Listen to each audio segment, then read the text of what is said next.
A&M Alabama memories started in the 1968 Cotton Bowl with Gene Stallings and Bear Bryant.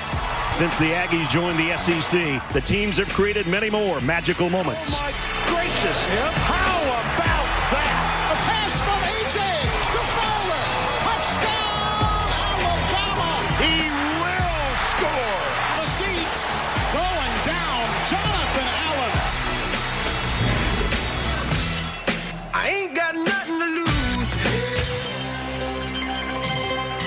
And that brings us to College Station, Texas.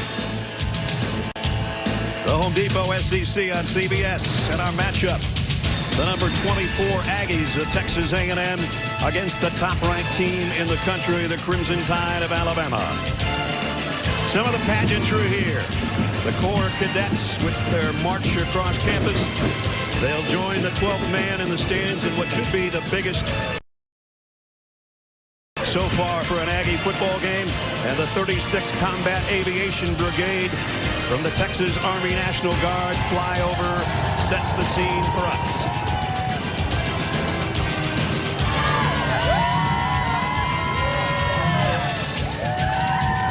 And we welcome you to Kyle Field, everybody, as Reveille barks his way into the pregame. Brad Nessler along with Gary Danielson. Jamie Erdahl will join us shortly. Gary, both teams had a week off. The last time we saw Alabama, they were number 2. Now they're number 1, scoring 52 points a game, not seemingly having any trouble. It's a matchup. Well, 7 years ago, you and Vern called the last time, but they were able to pick them off. Yeah, it was a great game, and a lot of memories from that football game, and seems like things are about the way they were before. Matchup of championship quarterbacks, of course. 1 for Jimbo Fisher, 6 for Nick Saban. And I think everybody knows the record so far. If you follow SEC football, Nick is a perfect 17-0 against his former assistant. So with that in mind, G, how does Jimbo Fisher make that 17-1 today? Well, I think they have to stop one thing about this Alabama offense. They're not going to win if Alabama continues to throw short passes for touchdowns. I mean, this is demoralizing for a football team, and you really can't put any pressure on the quarterback when you throw an 8-yard pass for a touchdown. And it's not just yards after catch. It's yards after missed tackles that these receivers for Alabama are doing it. And they've got a bunch of them. Whether it's Smith, Judy, or Ruggs, short passes for touchdowns must be stopped, or I don't see how any chance of stopping Tua in this football game. You see his numbers on the year. If they played 15 games, he'd throw for 5,200 yards and 69 touchdowns. That's not right. That's not right. He's probably not going to throw 69 right. touchdowns. But on the other hand, let's flip the switch a little. Kellen Mond last year against Alabama gave him a little trouble, especially with his legs. He did. Early in the football game, he rushed for over 100 yards, not counting sacks in the first half. But I think in this football game, it's not just Kellen. He needs help, and it's going to be the receivers, the big receivers for Texas A&M. Rodgers. Catches like this against LSU a year ago. Alabama's going to play man-to-man defense. There's going to be some of these 50-50 balls. Can A&M come up with 3 of them? I think that's their number. A&M, the number for them is number 1, the second number 1 team they played this year. Can they make this one an upset at home in College Station? We find out this afternoon here in College Station. Stick around.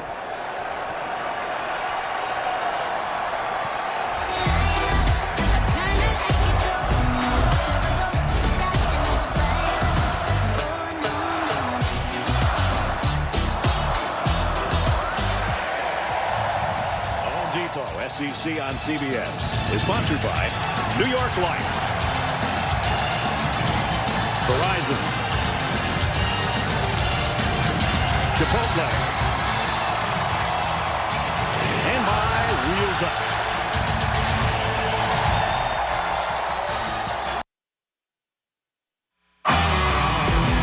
Welcome to College Station, Texas, for another football Saturday in the SEC. It's the Crimson Tide and the Aggies. We back in the speakers, back in black, getting blasted in the bleachers. It's probably true what my mama said. I do it just like my daddy did. We back in the saddle, back on stage, making the whole place rattle. Back with the A-team, train on the track. Thought we were gone, but you're wrong. Now it's on. Smith, he is gone. Touchdown.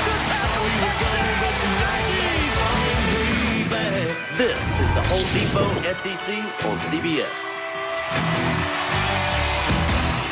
As Jason was saying, making the whole place rattle, and they are at Kyle Field as the Crimson Tide of Alabama come out 5-0, number 1 in the country. And then the home team Aggies, ranked number 24, will have over 105,000 here today.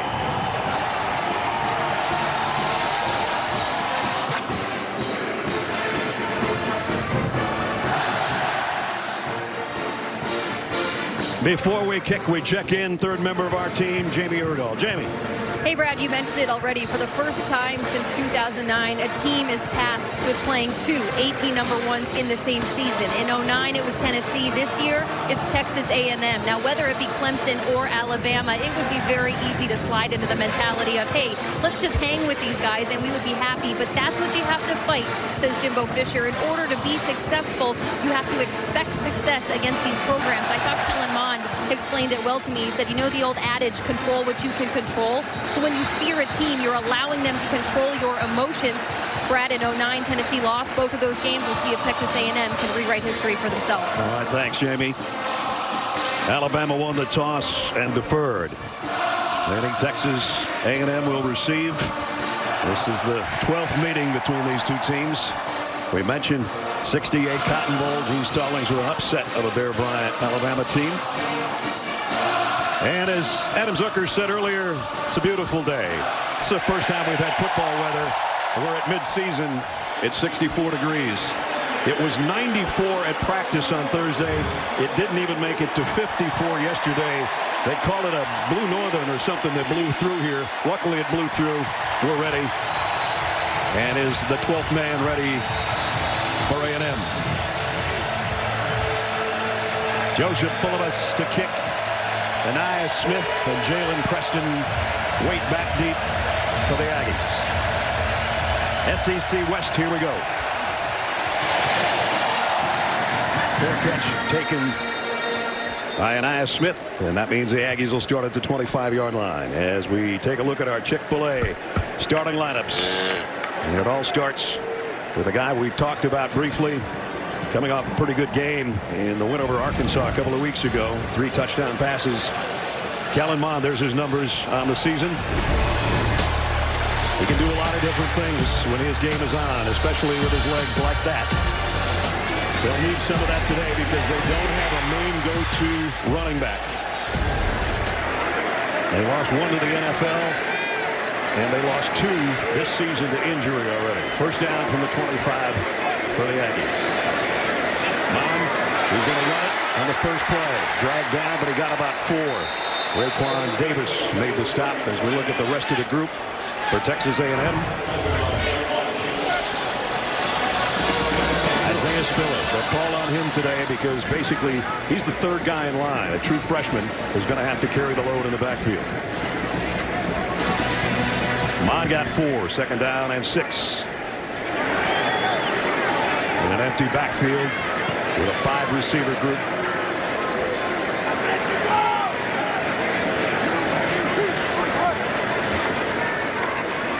Kellen's first throw is on the money, but it's short of a first down.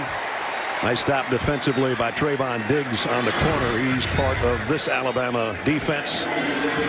Xavier McKinney leads the team in tackles, although Texas A&M thinks they can maybe get some work done on him in the deep passing game. We've got a long time to figure out if they're right about that. Well, let's just remember as A&M substitutes here for this short yardage play. Last year, the first pass of the game was intercepted by Alabama, and the first pass for Alabama was a touchdown. So already, A&M is ahead of the game. 3rd down and 1. Spiller. He's close, and I think second effort got it for him, and it will get a first down. Yeah, I don't think he ever hit the ground over the line, but I think his body was over the line. And you're right, if he didn't spin, he would not have made it.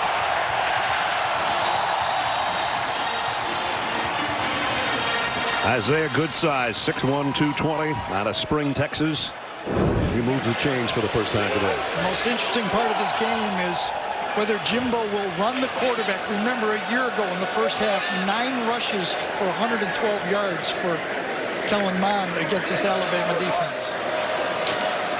They keep it on the ground. And a good run here. Tough run of 4 for Spiller. Talked about the guys that maybe would have been in that spot. Vernon Jackson with a neck injury, and basically his career is over. And Jayshawn Corbin out for the season with a hamstring. And I think the bye week really is helping A&M here with just their younger players. Remember, these running backs, as Brad just told you, were not prepared to be the lead guy. Right now, they are getting more comfortable with carrying the ball and give some help to Kellen Mond and the play caller to find a running game against this Alabama defense. Again, a good gain on first down makes it second down to medium. Second and 6, and spilling into the secondary. Isaiah with a big run and a first down to midfield.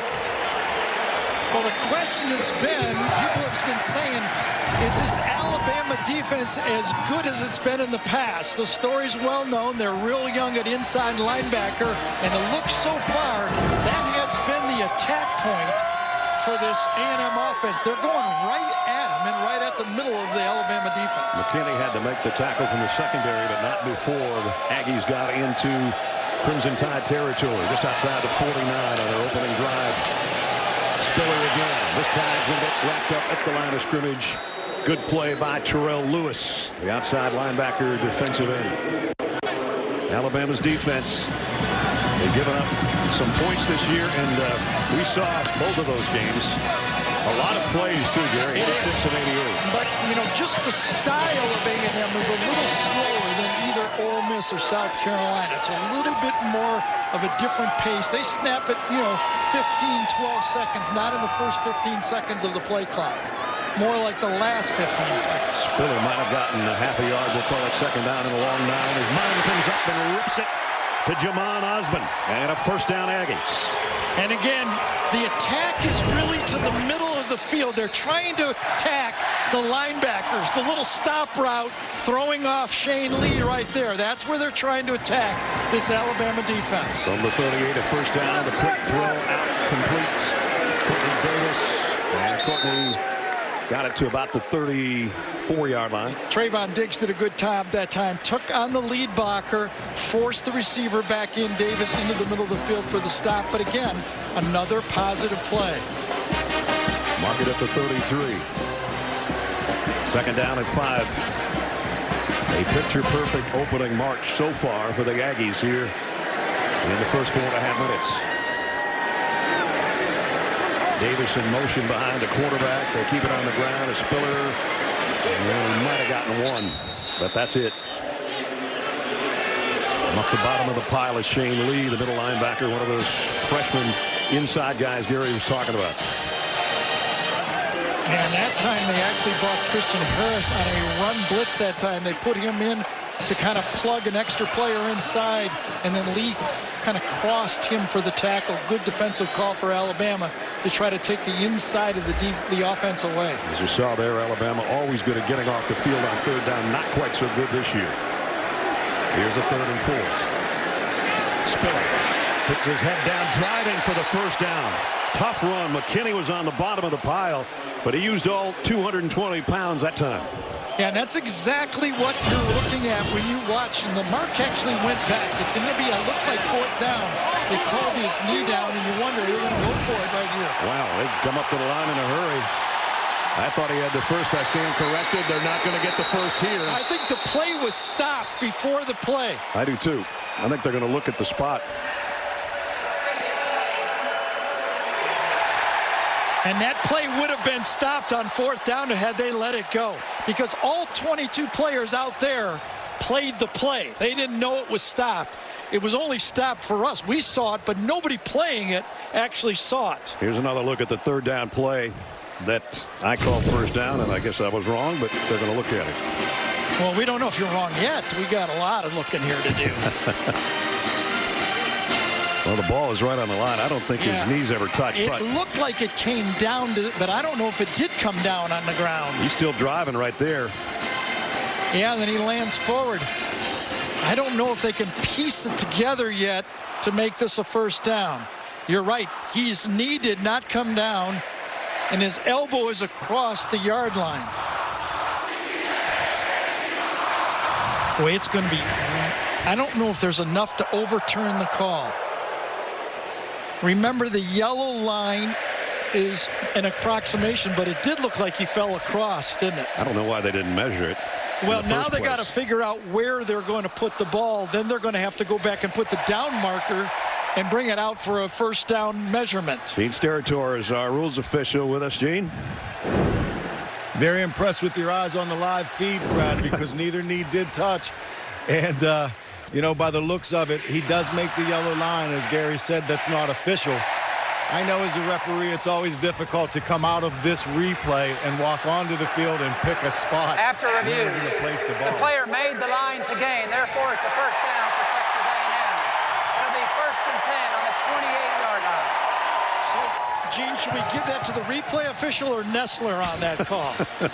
I think Nestler gets the first assist of the day, Gary. He's up 1-0. He's up 1-0. Thanks, Gene. So they'll put it at the 28-yard line with a first down, and the drive continues. Started at their own 25. 10 plays in. See if Alabama doesn't continue to bring linebackers here now. On the blitz. Well, they stay put, and Mon throws out in the flat to Spiller. Wide open on the sideline, another first down. Great read by Kellen Mond. Right now he's in total control. Heartbeat is in control. He's seeing what he wants to see quickly. He knows he's got a safe throw to the outside if he wants it. Confusion in the middle. He's got an easy throw, and he takes it. Pick up a 14. When we talked to Jimbo, he said when the quarterback's doing his job, he's not really reading it. He's just feeling it. It goes from his eyes to his hand. There's nothing in between. At the 14. Jump.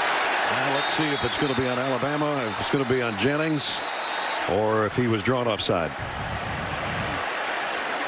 Anthony Jennings definitely jumped into the neutral zone. I think both sides did that. Both sides it was moving at that play, but Jennings from the right. Offside on the defense. Number 2. 5-yard penalty. First down. They called it on Surtain that time, but Jennings was, I think, the one who drew the receiver movement to this side. Jennings goes, and then Surtain sees Jennings moves, and Surtain hits the receiver. And it puts it 1st and 5 inside the 10. Couldn't have any better if you're A&M. 11-play drive. Exactly. Jennings almost got offside again. Spiller off the left side, got a couple. It's going to be 2nd down at about 3. Phil Matheson on the tackle. And another flag.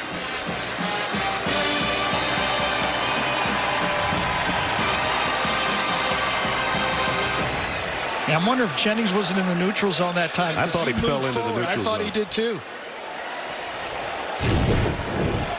Jennings falls forward. He's right there. See, that's when the ball snapped and he's in the neutral zone. I think that's what was called. Offside on the defense. Number 33. That penalty results in a first down. 1st and goal. That always used to happen at my house when I grew up. I'd get away with one thing, and then I'd be caught. You're not going to get away with 2 of them. Look at that statistic. Haven't allowed opening drive touchdowns in a long time. This is the 6th first down of the drive. That one by penalty. And it's 1st and goal. And that's kind of been a bit of a bugaboo for this Alabama defense. Coming into this game, they've had 11 penalties that have given the opponent a first down. That's 2 a game. That's an extra 6 plays a game. Here's another one, the 12th of the year. We talked to Nick about that. He said his driving. Penalty does not result in a first down. It'll be 1st and a foot. All right, so not quite a first down.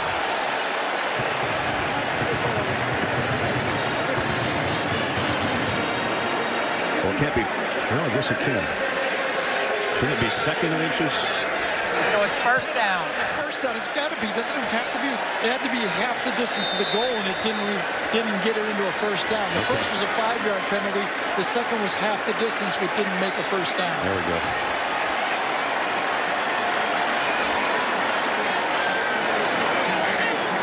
Inches for a first down, about 5 yards for a touchdown. Kellen Mond out in the flat, complete. Courtney Davis, touchdown, Texas A&M.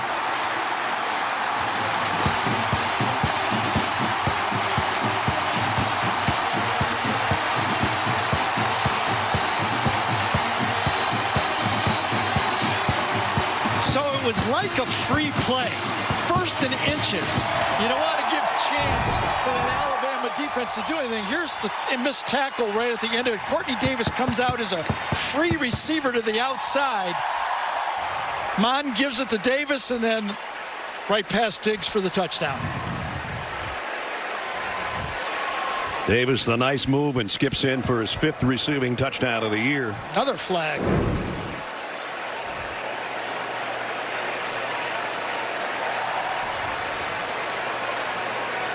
Matt Leffler's been busy so far in the opening 7 minutes. Is there an unsportsmanlike after the touchdown or something? Personal foul, blindside block on the offense, number 13. That's a 15-yard penalty from the spot of the foul. The foul occurred during the play. Well, cross that off.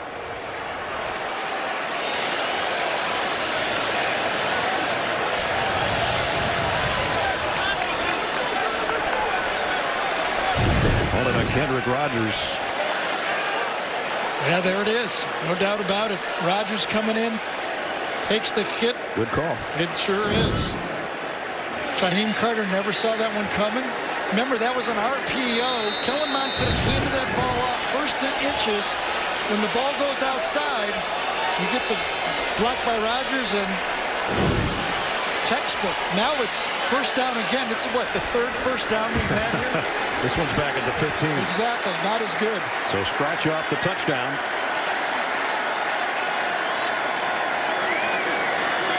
Mond with 4 wideouts, quarterback draw this time. He found a crease. Oh boy, did he get leveled though by Anthony Jennings.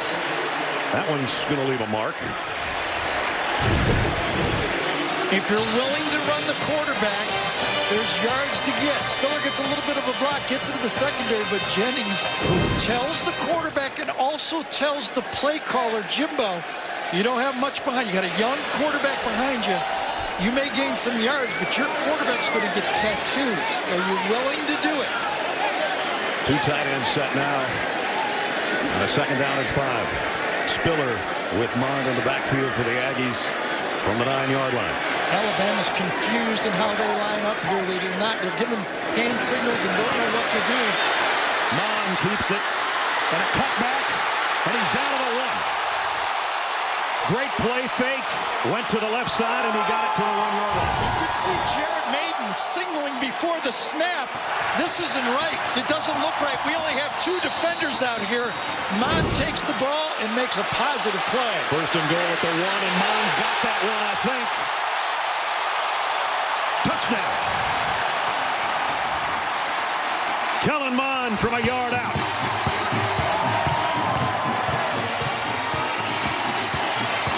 Now it's official.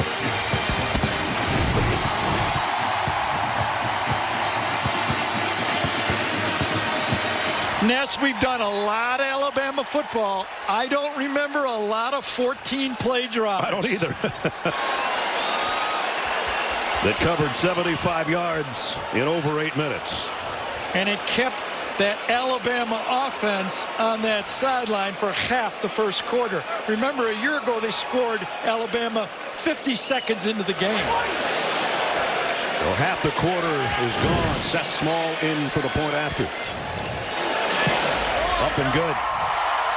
What a way to start at home. Kellen Mond did everything right on that drive. 75 yards in 14 plays. 8 minutes and 3 seconds in. How about this? Number 24 Aggies by a touchdown. Adam Zucker in New York with his Papa John's update. A shocker in Athens. South Carolina's Parker White, who missed a 33-yard game winner in the first overtime, connects in double OT from 24 yards away. Georgia couldn't move the ball, so the reliable Rodrigo Blankenship, he was perfect on the year until this. He misses. Georgia goes down at home. Will Muschamp beats his alma mater in a shocker. Might be one of those days, guys. Well, who knows? That's kind of happening here too, Zook. But here's how the SEC East looks right now. And that means just about every SEC East game from here on out is going to be huge. Here in the West, it's Texas A&M by a touchdown. I was going to say who controls their own destiny, but just pick a team almost. Braden Mann to kick off.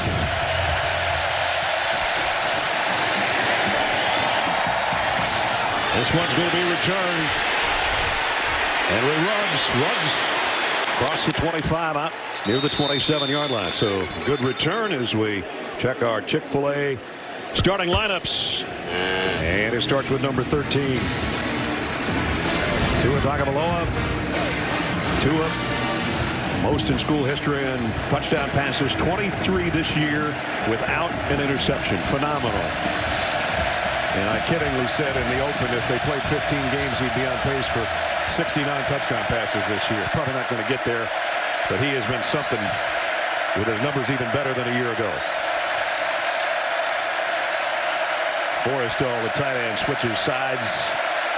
Tagovailoa on first down, wanted to go long, whips it out to Najee Harris in the flat, his safety valve, and he got it to the 30.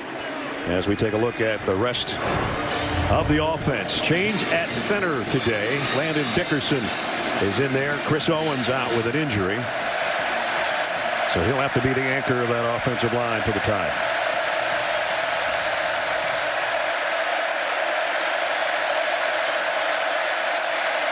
That's Judy in motion.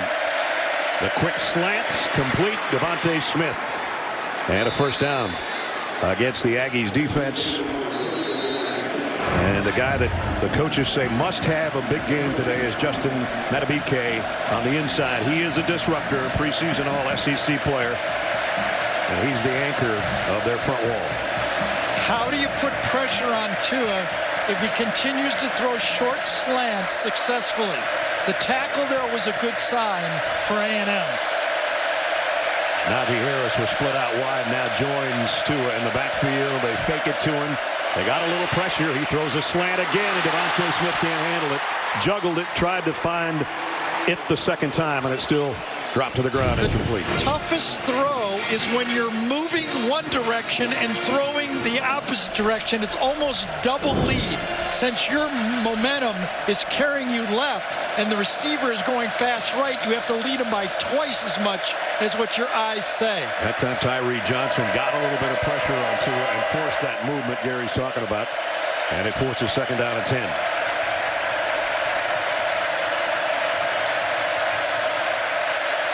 Smith runs behind his quarterback. The action comes back the other way to Najee Harris. And Najee's got it to the 45 before he's driven back. That will bring up third down and 6. And now here's the first chance for what Mike Elko, the defensive coordinator, believes is the strength of his football team. The pass rush. Third and long. Can they make an impact on the quarterback? First and second down throws are tough, but on third down, can you make an impact? Receivers are all in tight on both sides.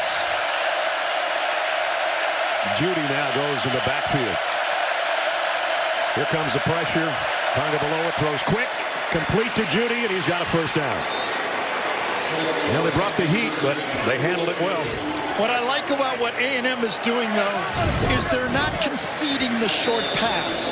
When we talked to defensive coordinator Mike Elko, he said one of the mistakes I think we made a year ago is we played too safe.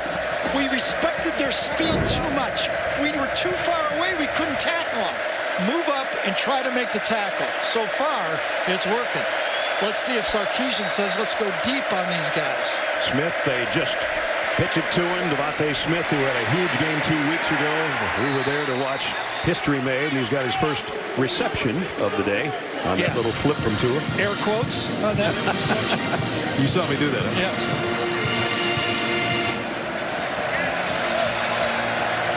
2 weeks ago against Ole Miss. How about those numbers?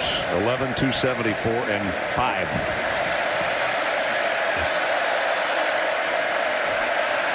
Two tight ends set right now for the Tide on 2nd and 6. Najee Harris trying to weave his way and then power his way, and he's still going. Great run. Great run. Everything they've been talking about for Najee Harris has been, can you take it up the field? And watch him take it up the field and through the field. Damani Richardson says, I'll attest to it. First down at the 34.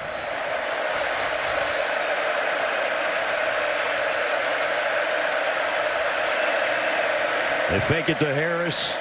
Tagovailoa spins, looks back at Najee, and now just airs it out deep, just over the fingertips of Devontae Smith. So he improvised, and he almost got away with one. I'll check in, Jamie, in a second. We'll see the end of the play first. It was close. Yes, it was. Check in with Jamie. I thought Najee Harris used a pretty interesting word with me this week when we talked about how he's developing as a running back. He said, I'm just trying to stay relevant within this offense, which means not just running traditional plays out of the backfield, catching balls and pass blocking. He wants to add to his versatility. Yeah, he's done really well as a receiver. 3 receiving touchdowns. That last run that got him where they are right now was fantastic. Let's see what he does with this one. Spins for a couple, maybe 3. Actually squirted out of that a little bit at the 31-yard line, where it's going to bring up 3rd down and 7.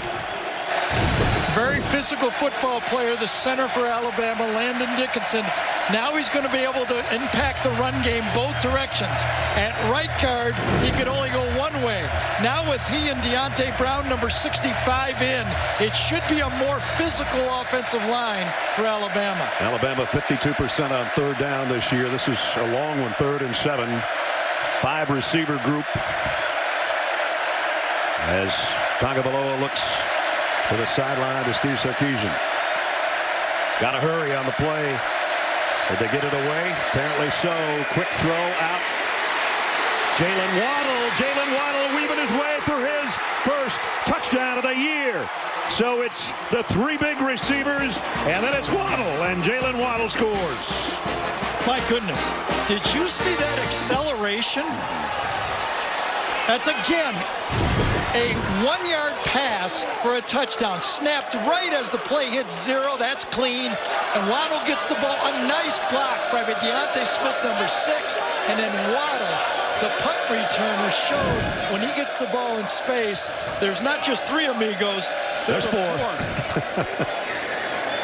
Joseph Bulovas in for the point after. They're going to have to invent a new game, rock, paper, scissors, and something else. Something else. He's the something else. We knew that he was the odd man out, not having scored a touchdown this year. Well, he's got one now, and it was a beauty. Yeah, 3rd and long. Devontae Smith gets a key block on the player actually covering Devontae Smith, and O'Neal catches, could not get him. And then once these receivers for Alabama get in space, they're gone. 73-yard march in 10 plays. Jalen didn't waddle in. He sped in to even at 7.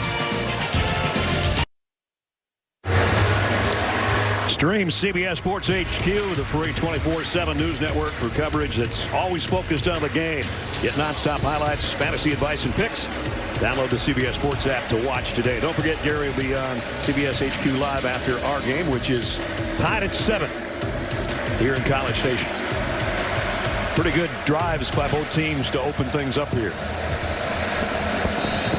This rate will be out of here in 3 hours. Got a feeling there's going to be a little more coming up. I think so, too. Bulovas kick. Fair catch. Called for by Ainias Smith as we take you back to the scoring play. Brad, I'm going to try to bring in Gene Seritzer on this play. We've been watching football a long time. You don't notice this, but I don't know, and I'm going to ask Gene, what's different about this blindside block than the one we just saw that was called at the other end of the field?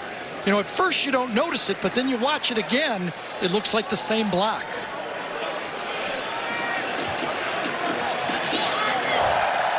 It is, Gary, and my comment on that would be in the official's judgment, he has to believe that that player does not see the offensive player blocking, so there is some judgment there. I feel like it met the blindside block category, though. It looks very similar than the touchdown that was brought back a series before. Yeah, thanks, Gene. I kind of agree. The second time I watch it, you know, when we first watch it, Ness, we've just seen that for so many years. It just looks like a normal block, but the rules That used to be something you look to do. Exactly.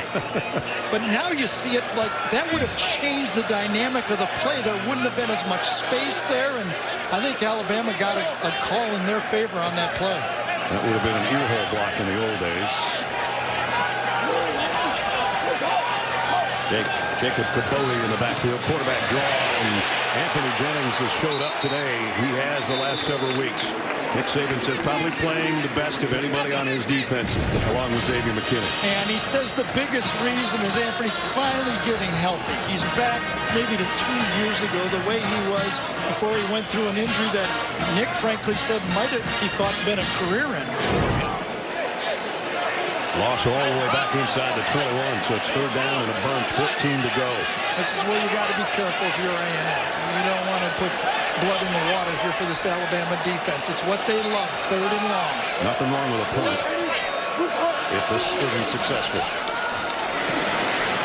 And Mond is going to pull it down and gets dumped right there for a loss.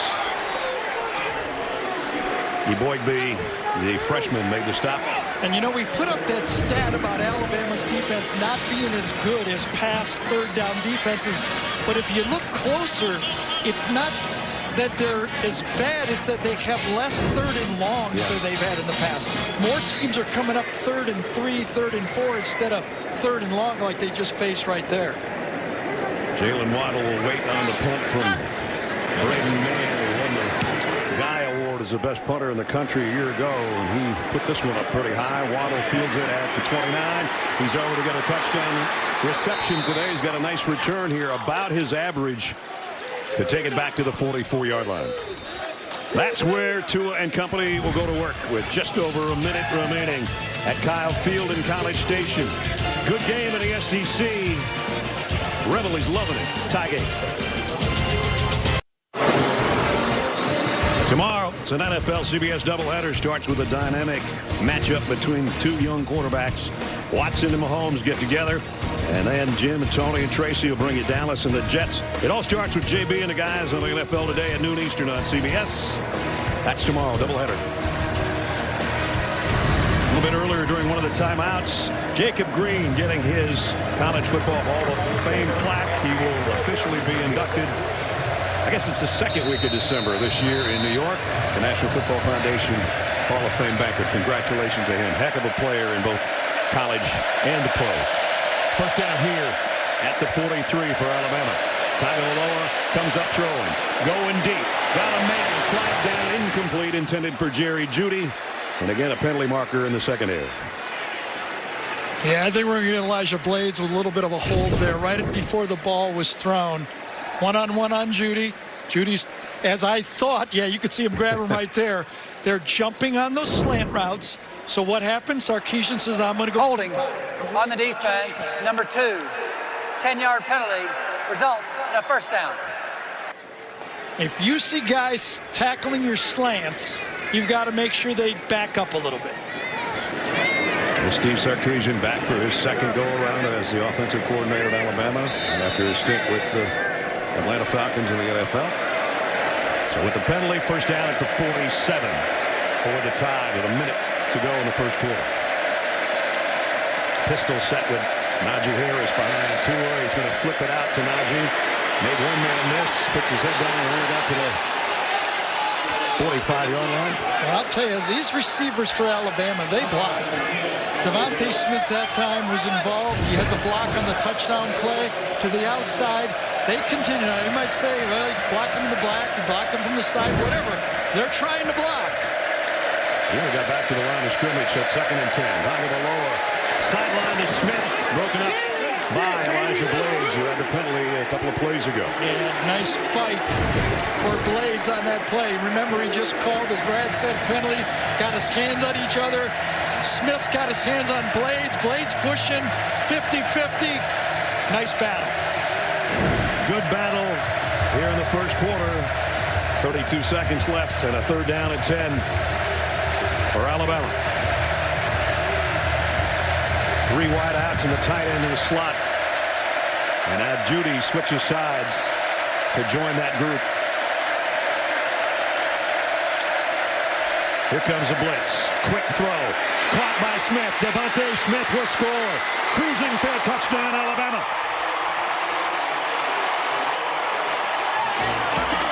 The play that Gary said you have to stop or you don't win the game just went 47 yards for a score. Well, you know what's coming. They tackle the slant, go deep. Throw a couple deep ones, you have to blitz. Watch Najee Harris pick up the blitz. The center's going to go right, Landon Dickinson. Najee gives him just enough time, and there's nobody better in college football than throwing a slant when he can plant that back foot than Tua. Well, this extra point is good. Remember all that talk about Alabama wants to slow it down after somebody scores? I don't care, just go score. I mean, we don't care, just score. Well, it only took them 3 plays to score. Another Devontae Smith touchdown, another touchdown throw, number 25 for Tua Tagovailoa, and the Tide up by 7.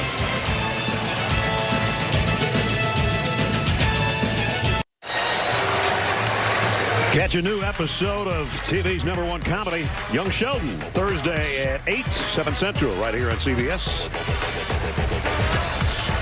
Alabama trailed in the game, came back to tie it up. Now they've taken a 7-point advantage on the quick strike from Tua Tagovailoa to Devontae Smith. You know, and A&M gambled with the blitz. We'll show you what happened.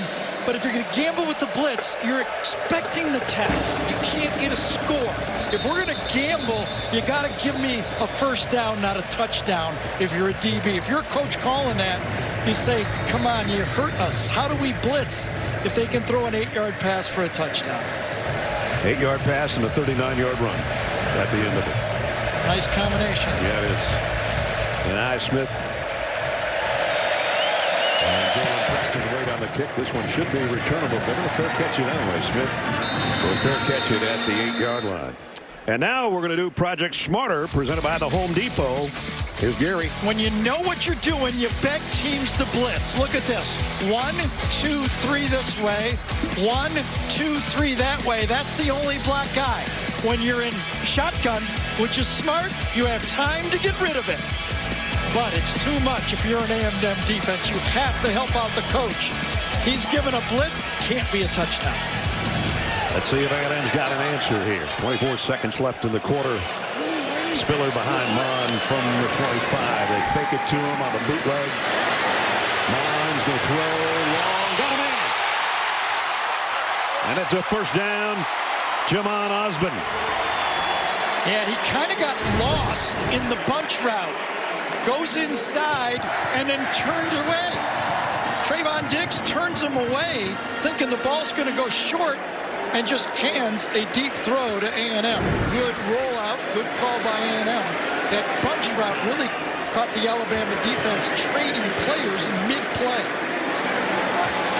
They just got the play off before the end of the quarter. It'll be a 2 or 3 yard run when they unpile everybody. But the big play was that 31-yard pass play from Mon to Osborne that got them into Alabama territory. They'll start the second quarter in Tide land.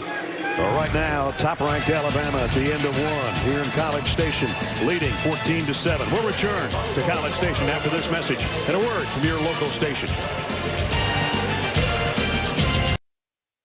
We start the second quarter in College Station with the Aggies down a touchdown, but at the Alabama 42-yard line. And we'll start with a flag. Yep, illegal motion. False start on the offense, number 28. 5-yard penalty, second down. That's on Spiller, the freshman tailback, as we welcome back in the booth. Brad Nessler, Gary Danielson, Jamie down on the field. First 15 minutes, 2 great drives, long drives, and then a quick one like Alabama always seems to do. And if you're A&M, you are happy about that drive, but 2 3rd and longs for touchdowns. 3rd and 10 and 3rd and 7. You know, you work so hard to get 3rd and long and give up 2 touchdowns in those situations. Second down at 13 after the penalty at the 47. Mon, a little RPO. He'll slant down the middle as a dart to Davis. Nice catch. That ball was almost past Davis on that play. Watch Davis come right into the middle right here on that RPO, as Brad told you. Watch it almost go. That is nuts. That one had some Zuzu on it. Yes, and that was perfect throw and just as good a catch. First Not down going to stop that. 33. Spiller in the backfield with Mon. Two sets of receivers stacked to each side. And then trying to respond to the Alabama score. Blitz caught off the corner. Mon had to step into it and just overshot his intended receiver. It was Courtney Davis. Very interesting. This is how most all the teams are playing the stack. The front player takes the front player. The back player takes the back. But a stop and go, double move, and a throw that, you're hoping your quarterback makes that throw. Kellen Mond missed a couple against Clemson where he had opportunities to make big plays in just a half-yard line. It's not a bad throw. It's just not a great throw. Right. Second down and 10. Davis in motion to the right side, and Mon coming back the other way. Throws on the mark, but a great open field stop by Shaheem Carter. I think Shaheem was going to go the wrong way. He was directed to come back and directed back to make the tackle. Again, a simple motion seems to be kind of catching this Alabama secondary off balance.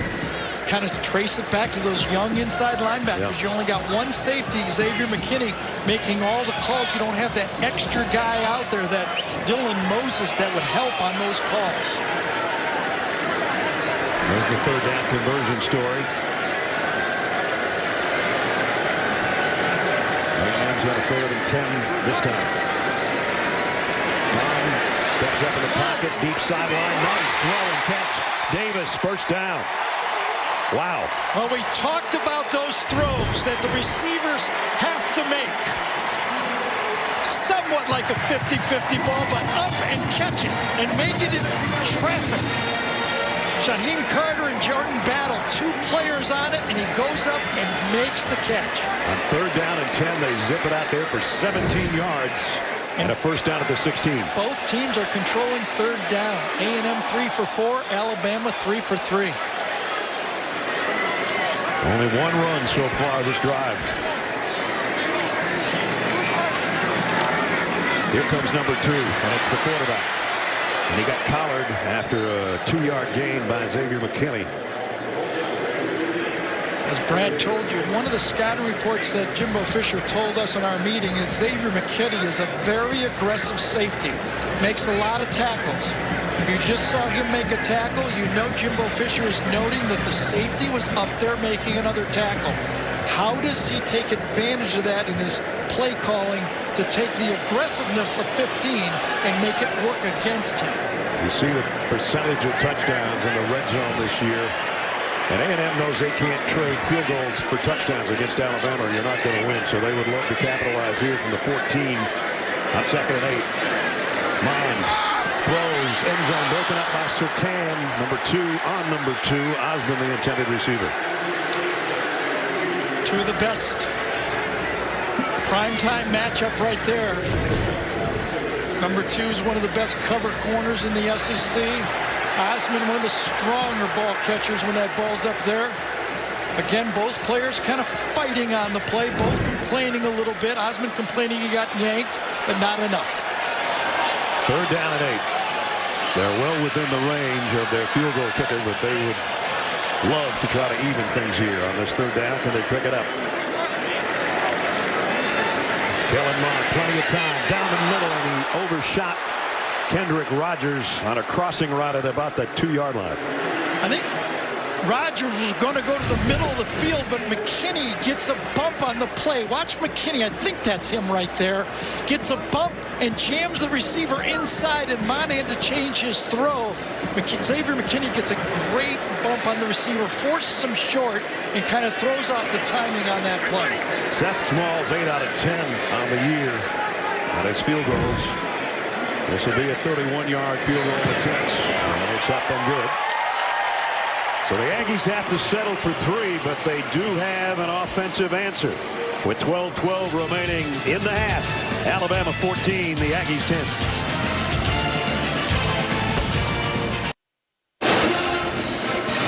Tonight, over on CBS Sports Network, it's back-to-back Mountain West action. Fresno State battles Air Force in prime time, and Wyoming takes on San Diego State at 10:30 Eastern time. Here, a 61-yard drive and 10 plays netted the Aggies a 31-yard field goal by Seth Small, and now Braden Mann to kick off with A&M down 14-10. A yard deep is Henry Ruggs. Henry Ruggs, one of the fastest players in college football, dropped the ball at the end. Was it a fumble? If so, Braden Mann's on top of it. There's going to be a conversation on whether he was down or not. The ruling on the field, the ball was fumbled, recovered by Texas A&M. A&M with the ball. Brad, I thought he was going to score. I did not think Braden Mann was going to make the Is under further review. This is going to be Brown causing the fumble. I didn't think Mann would make this tackle on Ruggs. And by the way, if he misses it, it's a touchdown. There was nobody behind the All-American punter and kickoff. Gene Steratore, what do you think, Gene? I don't believe at any time that ball was loose prior to him making contact with the ground. I think Gary's exactly right. The ground cannot cause a fumble. And in this case, it doesn't appear that ball was loose prior to the contact with the ground. Well, we got some great camera work on that. Two different angles show the same thing. And there's a third. You could even count the pieces of dirt and grass. No, seriously, Brad, when he broke that line. After review, the runner was down with his forearm touching the ground at the 38-yard line. The reason I said Please he's one of the reset the fastest game clock players. to 12:08, please. The reason I said he's one of the fastest players in college football is I thought he was gone from the time he got that Totally. crease. When you've only got the kicker left on the field to stop it, and one of the great athletes in college football, I thought he was gone. Here's regular speed. Got to give Braden Mann some credit, man. Absolutely. So first down at the 38. Braden Mann goes to the DBs, say that's how you tackle him. There's Brian Robinson in the lineup. At his first carry, he's good for about 3.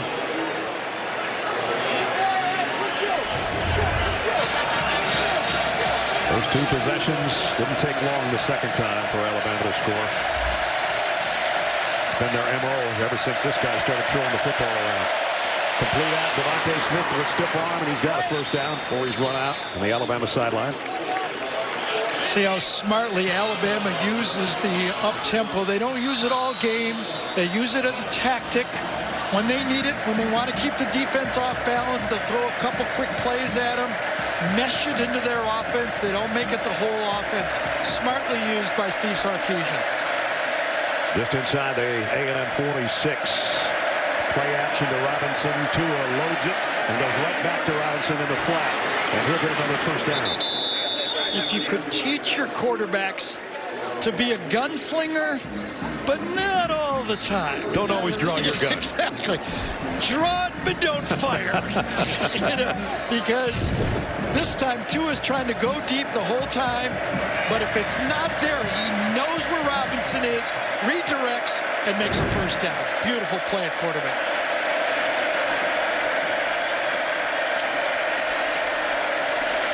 Robinson looking for a place to run, finds one, and he's got a first down. And he's still going.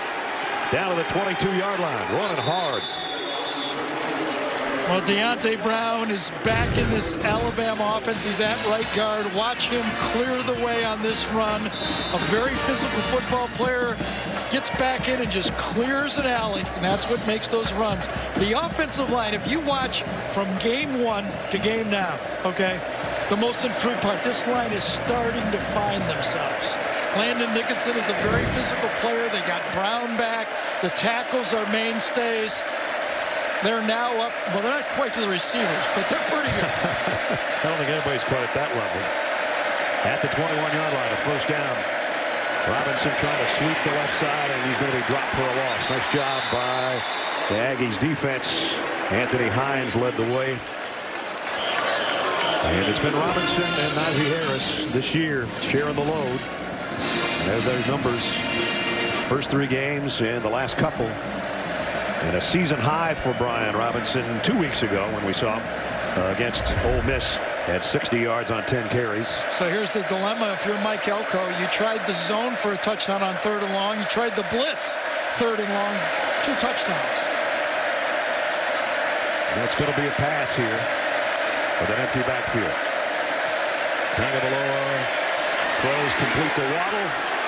Down around the 17, I think, with the forward progress. So now they're back in that situation. 3rd and long. What do? You're thinking out there. Come out there, you put them in the same position.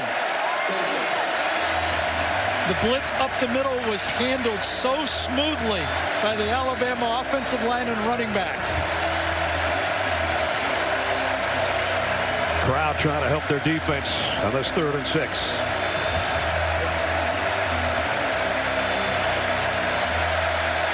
A bunch receiver set to Tua's left. Najee Harris going that way as well. Tagovailoa down the middle, overshot Judy, incomplete.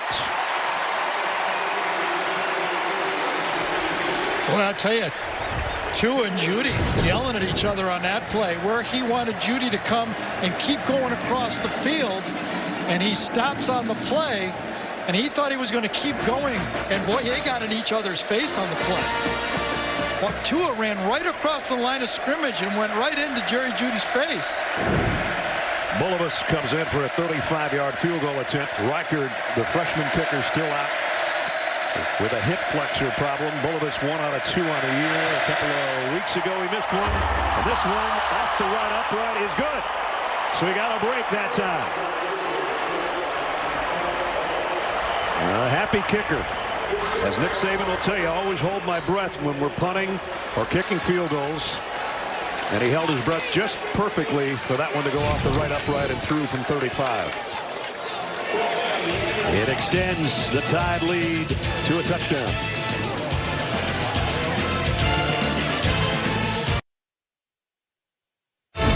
Zucker with the Heisman Watch, presented by Nissan. Former Alabama star Jalen Hurts, 4 total touchdowns today. All 3 by air went to CeeDee Lamb as the Sooners beat rival Texas in the Red River Showdown. On the flip side, Jake Fromm, 3 interceptions, and Georgia's loss to South Carolina, while Joe Burrow looks to keep it going tonight against Florida. As we go back to the Tua Show with Brad, Gary, and Jamie. All right, thanks, Zook. 17-10. Tua can only get him a field goal. We'll show you why after the kickoff. Had to settle for the Bulovas 35-yard field goal. And now Joseph will kick off as well. Fair catch again taken around the 16-yard line by Preston, so they'll start at the 25. A missed opportunity maybe, Gary, on a touchdown. I love the, real calm too, Hawaiian over there. But if you run the wrong route and you jump up and look at the quarterback, Tua Tagovailoa says, what are you doing? You got to read this guy and that guy. You keep coming across, and yeah, we're fine, man. We're fine, bro. Let's check in with Jamie. His passion carried into the wide receiver meeting just now. He was pretty heated, and then about 30 seconds later, he just went, my bad, turned around, said hi to all the guys, and took off. So the tempers have taken a nosedive. We were doing that in the booth during the commercial. Exactly. First down at the 25. Little delay give to Spiller, and he gets dunked by Christian Harris, the freshman linebacker. Well, when you talk to the Alabama coaches about when can the young Alabama linebackers, the 2 freshmen, really come out of it and play, it takes experience, and you can't buy experience. Game reps, play reps. Nick says they're both fine young players. They just need the reps. And they know what to do, but sometimes clicking it on and knowing what to do on the board and doing it on the field are 2 different things. I bet if either one of them was playing with Moses, they'd both be 50% better. And that's probably true. Mon getting pushed by Terrell Lewis and getting dumped by Terrell Lewis.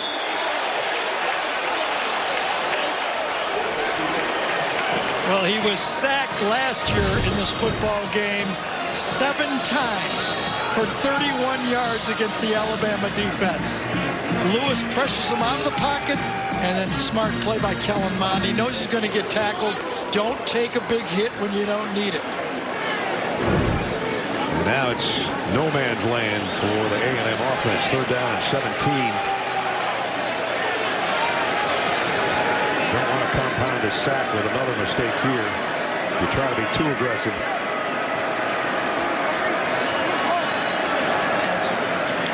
Mond will not get a chance to throw. Back-to-back sacks. This one's Christian Barmore.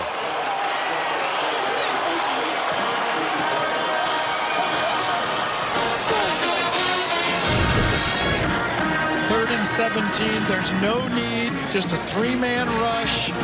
Barmore just beats inside. Prater that time the center and just eats it up. 3-man rush for a sack. That's disheartening for a football team.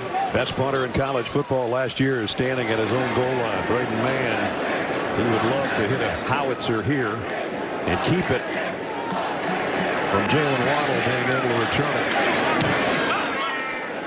And Waddle is going to clear out. Now he's going to take it on the bounce at the 39. Jalen Waddle reverses his field. Waddle at the 40. The punter to beat. He'll go down to the 19. Jalen Waddle came to play today as a receiver and a return man. That's good for 42 yards on the run back. Just to love aggressive football players. The ball's bouncing. They're aggressive and make a play. Can't find ways to get the quarterback to throw the ball to you? Go get it yourself. And he did it on that one. Got it all the way back to the A&M red zone at the 19-yard line. So 2 good punt returns and a reception for a touchdown for number 17 so far today.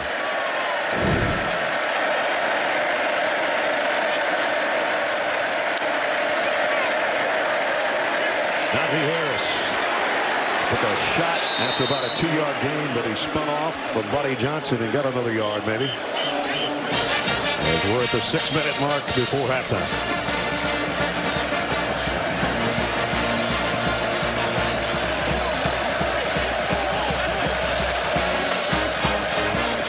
Behind Tua Tagovailoa and Najee Harris. And now right into the face mask of the Alabama quarterback on a 2nd and 7.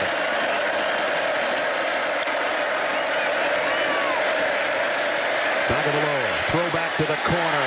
Overshot Harris, who was intended receiver. Buddy Johnson was covering.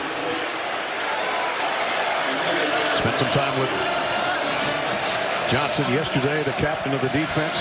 One of the many amenities at Texas A&M. They have these massage chairs in the players' lounge. So Buddy and I were getting stretched out. You were? Yeah. The meeting usually lasts 10 minutes, but Brad had a 30-minute cycle going. So we stayed there. So 3rd and long. I was working on my hip flexors. Exactly. 3rd and 7. What do? They're going to come after him? Well, they're going to show blitz. Let's see if they do it. They back 1 man out. And they will not bring it. Tagovailoa scans the field.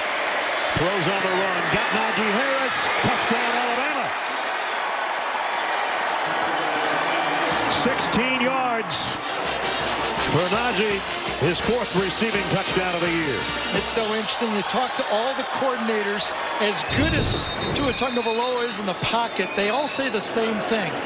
When he improvises, he's really dangerous. I don't know how much more dangerous you can get, but they were right on that play, weren't they? Yes, they were. Get out of the pocket, keep your eyes up, find somebody, make an easy throw again for a touchdown.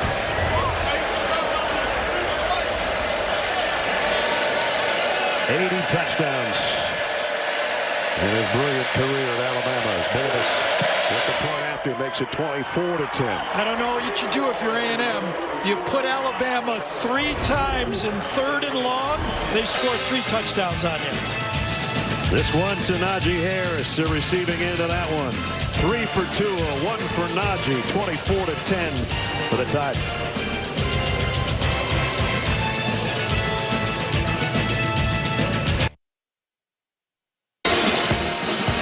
Our aerial coverage today sponsored by State Farm. About 105,000 here at Kyle Field, College Station.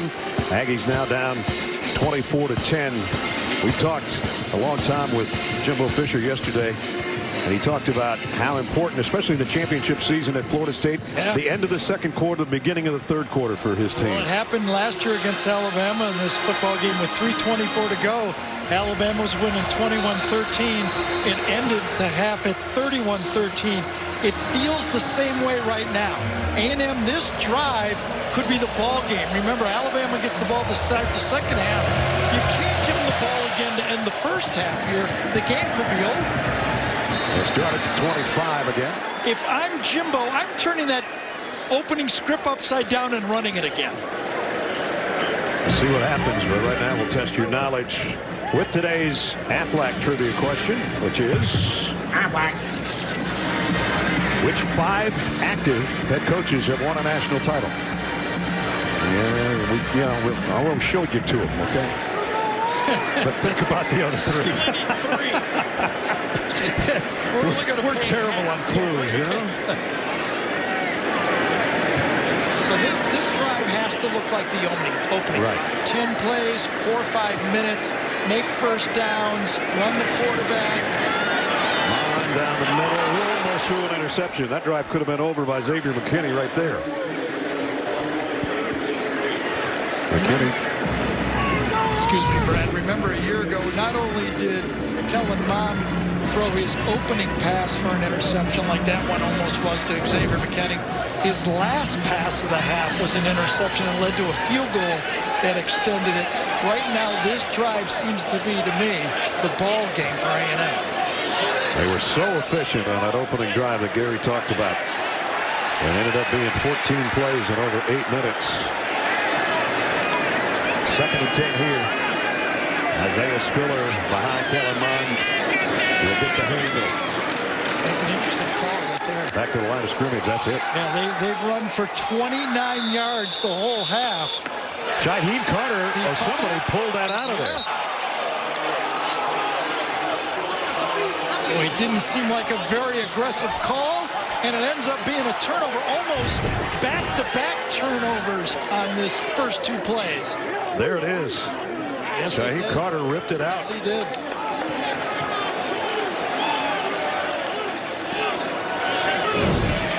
And McKinney recovers. And here's exactly what A&M didn't need, a scoring opportunity for the Tide offense at the 26. Boy, after the punt return last time by Waddle, and now the fumble, that sets up basically, inside the 30-yard line, back-to-back for this powerful Alabama offense.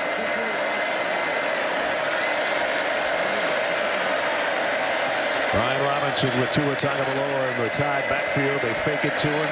Tua out in the flat. Devontae Smith made one-man miss and got inside the 20 to the 19. Everybody talks about why Jalen Waddle isn't catching as many balls this year as last year. Well, number 6 is the reason. Devontae Smith was injured a lot last year, and that's where Waddle got those extra throws. With a healthy Devontae Smith, you can see what he can do. 2nd and 3. On the ground with Robinson. Stacked up at the line of scrimmage. It'll be 3rd down and almost 4. But 3rd down hasn't been a problem for Alabama. That's what I'm saying. 3 touchdowns on 3rd and long in this football game for the Alabama offense. Najee Harris checks back into the backfield. Robinson comes out. Remember, Harris caught the last touchdown pass off the arm of number 13. They need to get to the 16-yard line. Najee will flush out of the backfield. Tagovailoa looking left the whole way. The quick slant. First down to Judy at the 14. Nice tackle. Nice catch. Clifton Chapman, number 22, gets there right when the ball does. And the receiver's able to hang on to it.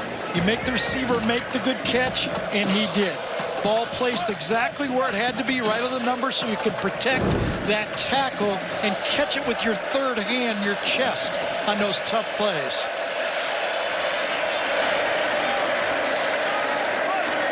At the 13, first down at the 3.5-minute mark.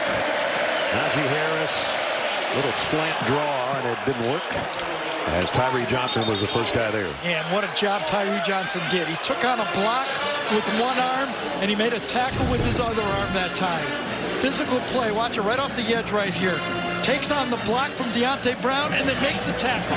One arm with the block and one arm with the tackle. He's basically holding off 500 pounds there. Yep. A 300-pound lineman and a 250-pound running back. What a play by Johnson.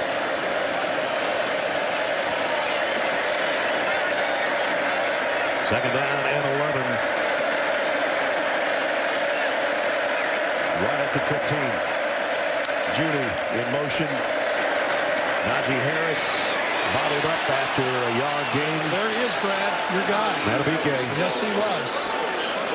Give him a chance to make the team. Can this make a play? Can this A&M defense save it for them? Right there, number 52, Matabike right there. Can he watch him fight off the block, spin into the tackle, and make another great play for that defensive line for A&M? Biggest third down for the A&M defense of the day. But remember, as Gary said, Alabama hasn't had a problem on third down, especially scoring touchdowns. Might have a timeout here. Timeout, Texas A&M. With 2:11 remaining in the half. First charge timeout of the half.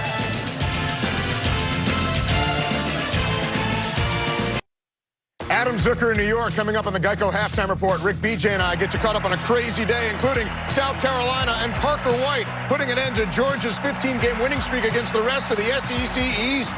Rodrigo Blankenship no good. And number 3 Georgia goes down at home.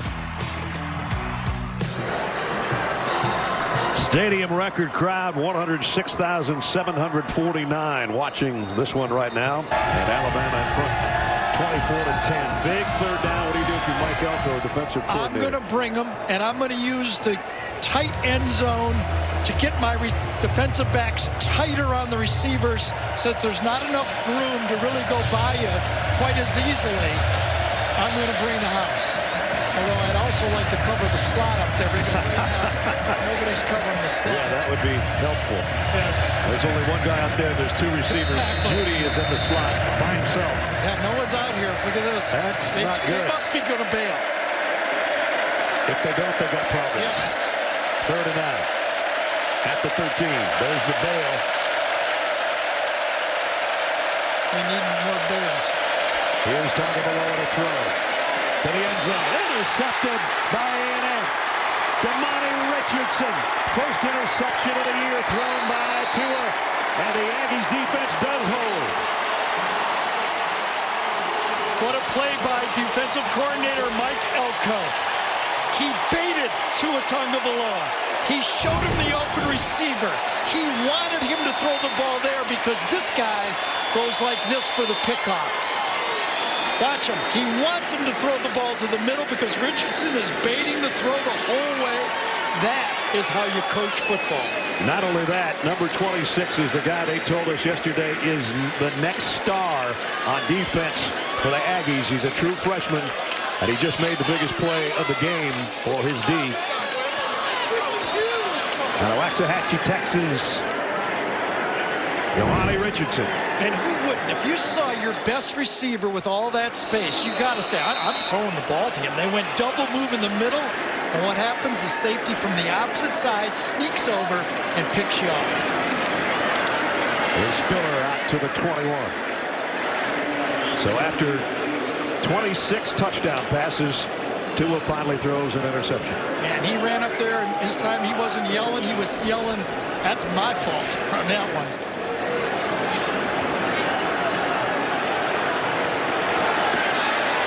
Clock ticking down to a minute and a half.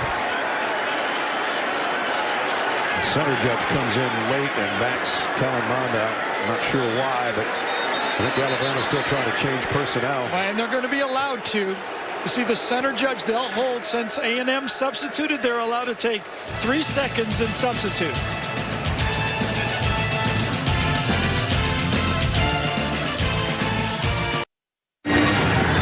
That's Jalen Waddle heading to the locker room early for Alabama, favoring, looks like, his left arm. Yeah, Jerry Jeudy going to make the tackle, actually hit Jalen Waddle on the play. On On the field, the Aggie offense with a 2nd down and 5. They got 1 timeout left. Kellen Mond, plenty of time, throws complete. And Aya Smith, first time he's touched it today, other than on a kick return. That's what Gary was talking about, trying to make the tackle on the interception, and he got a helmet from Judy right on the elbow. First down, Aggies. And just trying to dump it over the middle to Spiller because there was some heat coming from Waquan Davis, who's a big obstacle at 6'7", 315 pounds. Yeah, and one of the guys that needs to emerge and play better football for Alabama to be a difference maker could be Raekwon Davis. If he takes that next step, he could be that, defensive lineman that Alabama has always had to make those plays up front. Came back for his senior season because, quite frankly, he didn't think he played up to par a year ago. Over the middle, this time it's complete to Davis. Osmond, beg your pardon.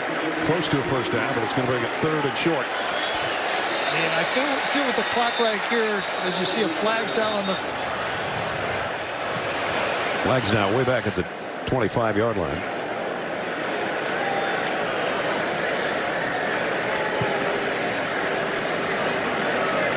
Referee Matt Leffler is the guy that threw the flag.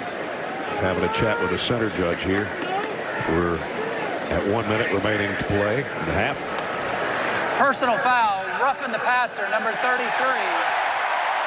The hit was at the knee or below. 15-yard penalty, first down. Anthony Jennings with a roughing the passer call. There you see coming in low. Tackled him, and actually Kellen Mond turned around and yelled about the play and got the call.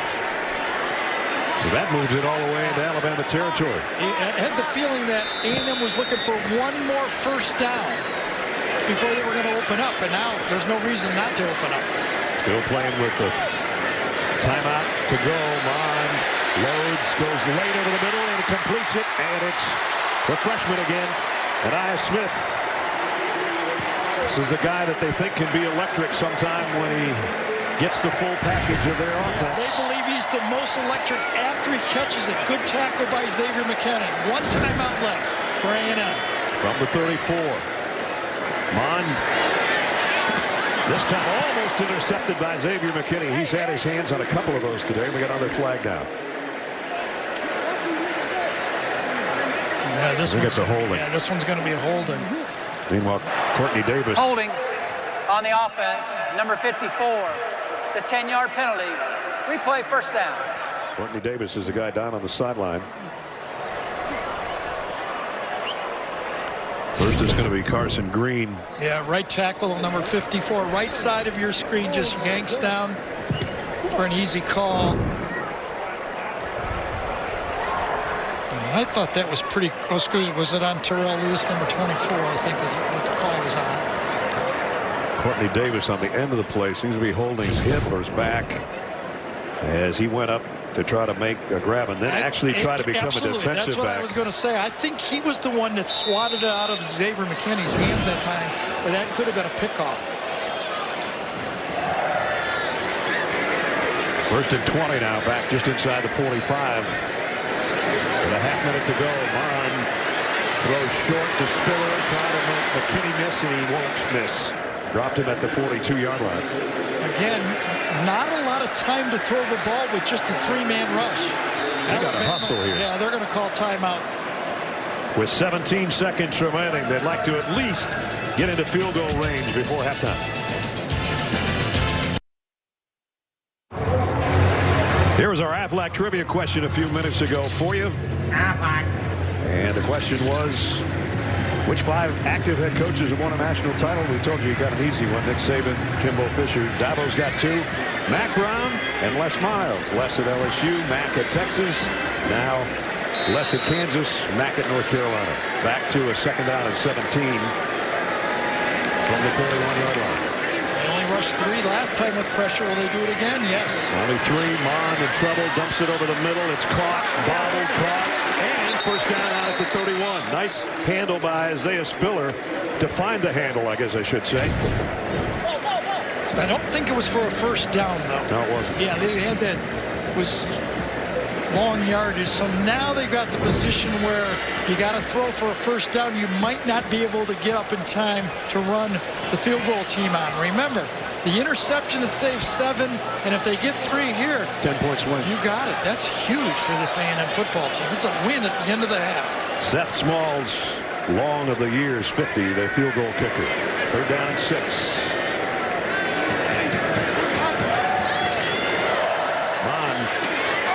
Fires incomplete with 9 seconds to go. Yeah, and they better be careful not to get a holding penalty on this play right here. That would be a killer. Yes. Personal foul. Number 58 on the defense. Hitting the quarterback in the head. That's a 15-yard penalty. Automatic. First down. Kellen Mond's getting roughed up on this series.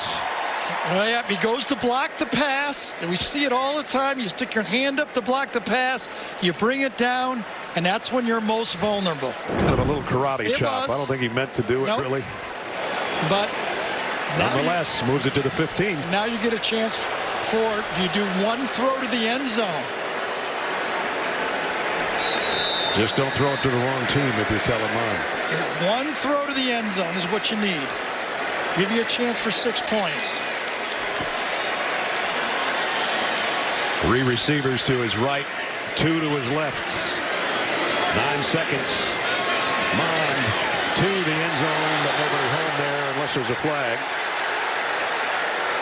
Spiller was one of those guys. Kendrick Rogers and Shaheem Carter got a little bit tangled up. Yeah, I think Jimbo's going to get out of the half right now and say, you know, whatever happened, we took our shot. We're lucky to be where well, not lucky. We had a good play to get out of the half. That's what the penalty was. At least the fans were thinking here at A&M could have been called. But I think it was just the receiver and the defender getting their feet tangled on the play. But look at the way this half has ended for A&M if they get this thing through the uprights. Seth Small will get it through the uprights from 32 yards away. Boy. What could have been for Alabama and what happened for A&M sends them to the locker room with a smile on their face and a lot of hope in their hearts for the second half. 24-13. Alabama will get second half kickoff as the cannon sounds. Geico halftime report is seconds away, actually. Adam Rick, DJ will have all the first half analysis, scores, and highlights, including some upsets earlier. And the Aggies head to the locker room, having saved things a little bit late in the second half. End of the first half, Alabama leading 24-13. For Jamie's halftime interview with Coach Fisher, go to Twitter at SEC on SEC on CBS, back at College Station to start the third quarter at Kyle Field.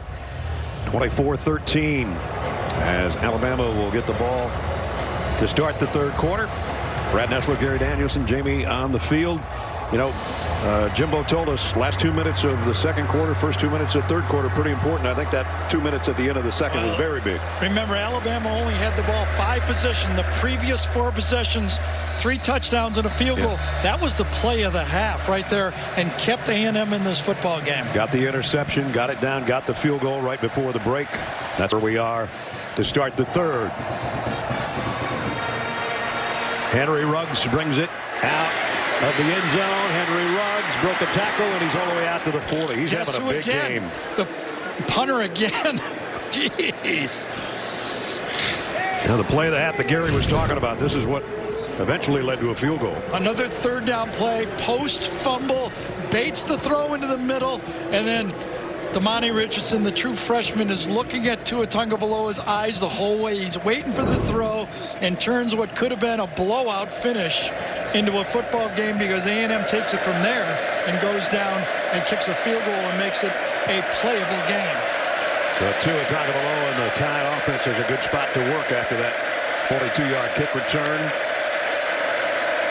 They give it to Najee Harris, trying to follow his blockers, bounces it outside and goes for 5, almost 6 as we check in with Jamie Erdahl.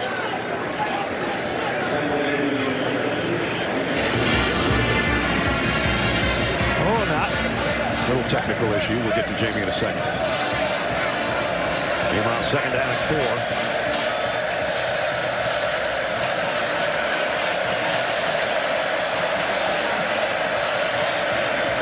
Two motions, Jerry Jeudy behind him. Looks over to Jeudy and now wants to go deep. Does across the middle, incomplete, intended for Henry Ruggs. Let's try Jamie again. Alabama had a little formation issue in that first drive to start the game. Head coach Nick Saban said they just had to shore a couple things up, just like how I had a little formation issue in my microphone just then. But we shored things up. Jalen Waddle is back in the game. He did have that left arm injury to end the half. He went in the tent. He received treatment in the locker room, but he is back in the wideout position for Alabama. All right, Jamie, thanks. Third down and 4. Can the Aggies get a stop on Alabama's opening possession of the third? That coupled with their field goal at the end would be just what the Aggie doctor ordered. Tagovailoa, middle to Jeudy. First down, Jeudy, the juke step. And he's got a first down at the 37. First half game trends, 2 or 3 more touchdown passes, continues to add to his career total. Kellen Mond, quarterback sneak for a touchdown on his numbers. And as Gary said, all 3 passing touchdowns for Alabama came on third down. This A&M defense has been very good on third down all year. It held Clemson 3 for 9, Arkansas 5 for 13, and Auburn 4 for 12. So you can see what Auburn's doing so far, 6 for 8 conversions. Najee Harris bangs his way down for 10 and levels his would-be tackler at the end of it, Elijah Blades. And that was almost a little bit unfair there at time. Miller Forrestal, the tight end, is in front of Blades, and all of a sudden he's thinking Forrester's going to block him. It ends up being Big Harris. All the way to the 31 already in the opening minute and a half. 2 tight ends set in there for Bama right now. Play fake.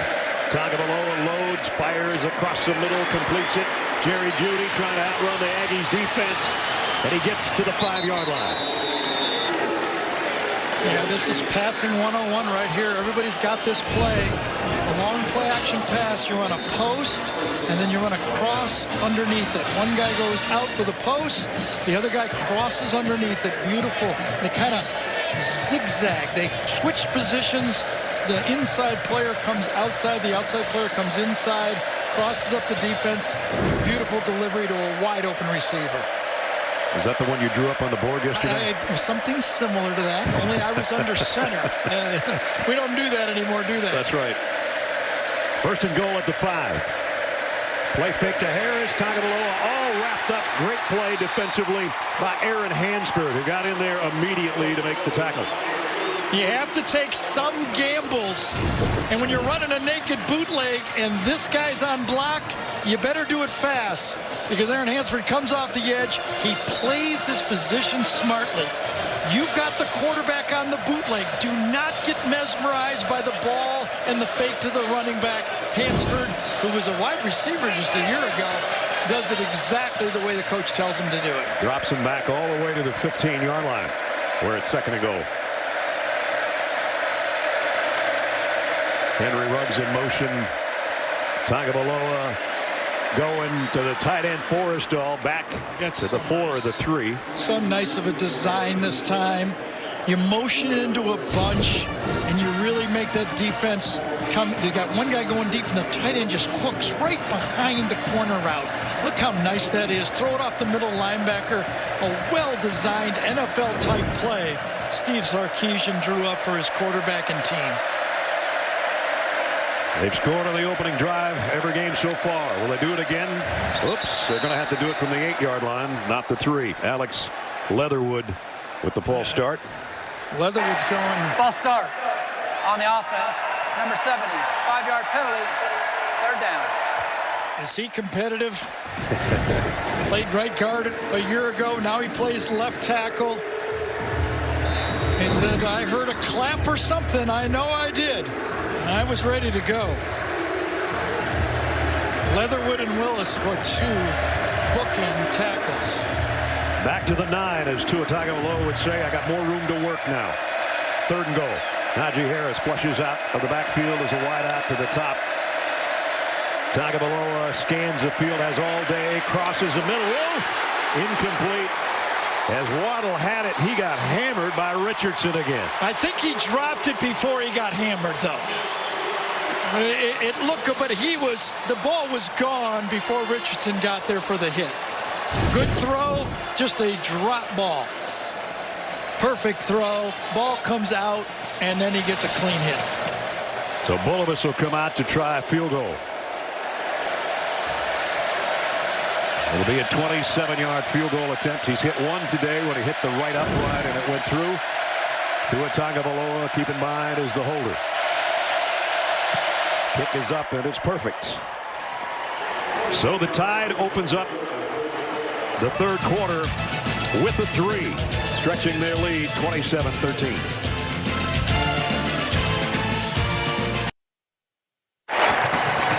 Second most ever to see a football game at Kyle Field. They reconfigured the stadium 4 or 5 years ago, so that number you see is the biggest. The biggest ever was in 2014 when Ole Miss was here. There was 110,633. It's a big crowd. It's a rowdy crowd, and they're enjoying what they're seeing so far. They would love to see more points from the Aggies on this next drive as their defense stiffened to hold Alabama to a field goal. So it's a 2-touchdown game. Again, short kick, and again, fair catch. They don't want to let anybody run any kicks back, I guess. Fields it at the 10. They'll bring it out to the 25. And Amazon Music bringing you today's Scholar Athletes. Jedrick Wills for Alabama. And Braden Mann, who's seen not only punting, kicking, lobbing, but making tackles today. He's had at least 3. Yeah, at least 3. Amazon Music showing their commitment to the investment of our future by donating $1,000 to Alabama and Texas A&M's General Scholarship Fund. So from the 25, there you see the time of possession well in the favor of the Tide. And let's see if Kellen Mond and the Aggies have an answer to that field goal. Kendrick Rogers in motion. Mond throws, and the ball came out, but it was caught. I think it's Osmond on the bottom. It is. And that's I've been thinking. Kellen Mond's doing his job. He's 15 for 22, throwing the ball well, but he needs a helper. Yeah. You know, I mean, Cardale Jones, when Ohio State beat Alabama, that's Zeke Elliott. Okay, Stephen Garcia, Marcus Lattimore, Nick Marshall, Trey Mason, Jarrett Stidham, had Kerryon Johnson. Who's the help for this guy? Probably injured. Yes. Trayvon Williams is gone, and Jason Corbin's gone with an injury, and they've rushed for 35 yards in the game. Most of that's been Spiller or the quarterback. Here's Mond on a slant, incomplete, intended for Davis. Just a little bit too far in front of him. Because that just builds up. If you don't have another weapon, you know, we talked in the open, okay, 50-50 throws. That was nice when Johnny Manziel had Mike Evans to throw those two. 6'5". 6'5". Okay, but when you don't have, you don't have that extra guy to give you that help, it's all on you all game. And it just builds up that pressure. Every throw's got to be perfect. You got to run for first downs. It just kind of wears on you. Third down and 6 here. Davis in motion. 4-man rush. Mond tripped up. I think it was Terrell Lewis that got him by the ankle. And, you know, that might be the fastest start that I've seen Terrell Lewis. That's how he looked before he went through the injuries. Watch him get off the ball right here to the outside. Just boom off the line of scrimmage. Just gets a back pedal for Carson Green, and he's in the backfield. That's what Terrell Lewis was supposed to do for this defensive line. I asked Nick Saban at our meeting last night. I said, Coach, is number 24 been what you'd hope for him to be? And he looked at me and goes, well, he's been hurt. So I got scolded on that one. What a punt. Look at this punt. Wow, all the way back to the 18-yard line, but that puts it in the hands of Jalen Waddle. Waddle across the 30s, looking for a block from Devontae Smith. Boy, he's been something today on punt returns. He came in averaging 17.5 a punt return, and his average is going up, not down. Yeah, the crowd has reacted to Jordan Battle's block on the gunner on the play. Watch number 9, kind of is it a shove in the back at the play? And that's what the crowd was reacting to, and kind of got a point, I have to say.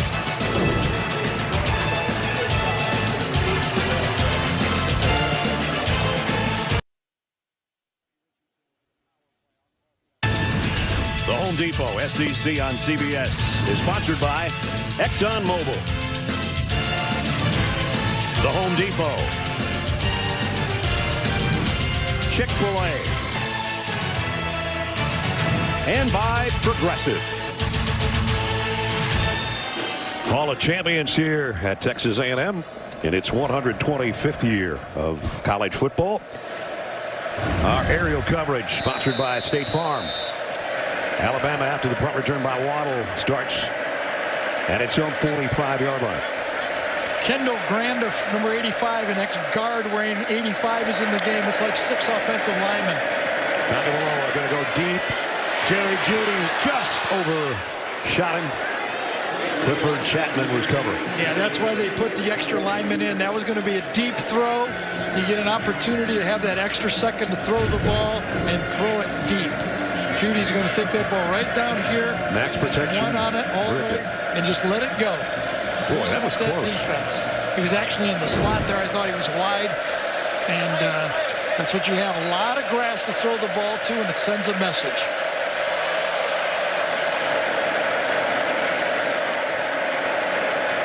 Waddle in motion. A fake it to Harris. Throw it out in the flat to Waddle.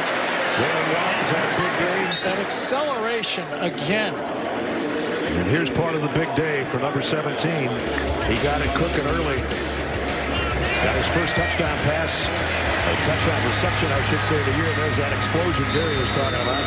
And then on punt returns, you talk about hidden yardage, Gary. He's got 85 yards in punt returns in this game.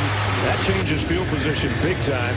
And even though he was shaken up by his own guy that Jamie talked about, went to the locker room with a bad elbow, he's back out there and he's still cooking. Yeah, we need to add one. They used to go to who gets the ball, rock, paper, scissors. They need a new kitchen utensil thing, right? Can opener. Swiss Army knife. Yes. I don't know. Stapler. He needs to get in the game. That's how good he is. You can delay a game accelerate on the offense. Number 13, 5-yard penalty, first down. We were talking at halftime, and when if Tua is going to hit the check down and just dump the ball off occasionally, it's almost unfair. I mean, if he's going to throw the ball to Waddle and Najee Harris and make those linebackers cover those guys, I don't see any way you're going to stop this offense. You're going to have to try to outscore them. From midfield, 1st and 15. Tagovailoa short over the middle, but it's Devontae Smith on the fly. Cuts back inside the 40. Almost picked up the first down. One more tackle to beat, but it'll bring up short yardage.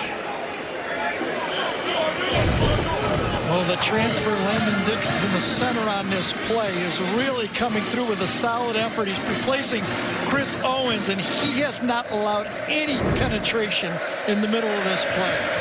Najee Harris puts his head down and gets the first down. Inside the 34-yard line, Buddy Johnson made the stop. We talk about the wide receivers for Alabama and what great route runners they are, but man, when they put moves on guys in the secondary, that's something to watch too. Yeah, but I mean, being able to move your guard over, Landon Dickerson coming in there and being able to switch into center, a tough position to play, and being so physical, the transfer from Florida State has been very valuable to this team. Buddy Johnson, who was in on that tackle, is the guy down for the Aggies.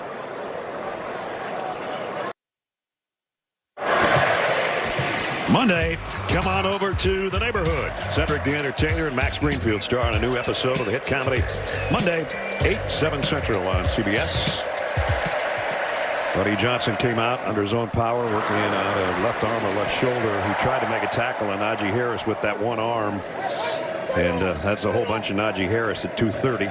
But it looks like Buddy's getting ready to come back in for this play at least. It's going to be Andre White playing his spot in the middle. 1st and 10, Alabama. Tagovailoa going to go long sideline. Got it. Touchdown, Ruggs. Henry Ruggs gets in the act. It's the 4th touchdown of the day for Tua Tagovailoa. Remember all the slants and the digs they've run. This time he comes up, bends in just a little bit, and then goes long. Ball's put outside, and Ruggs goes up and gets it and falls across. Tough cover. Miles Jones has a tough cover. Does his knee come down? Very close, but If it isn't a touchdown, it's on the 1-inch line, and they may, after the snap, stay with the touchdown. Bonus extra point is up and good. How do you stop all this stuff? Hope the bus is late. We've got the rock, paper, scissors, and can opener. Have they all scored so far? Not Judy hasn't, right? Judy's still waiting for his chance. Yes. Fake the slant and go. 55-yard drive in 5 plays. Henry Ruggs on the receiving end of Tua Tagovailoa's 4th touchdown of the day. 34-13 Tide.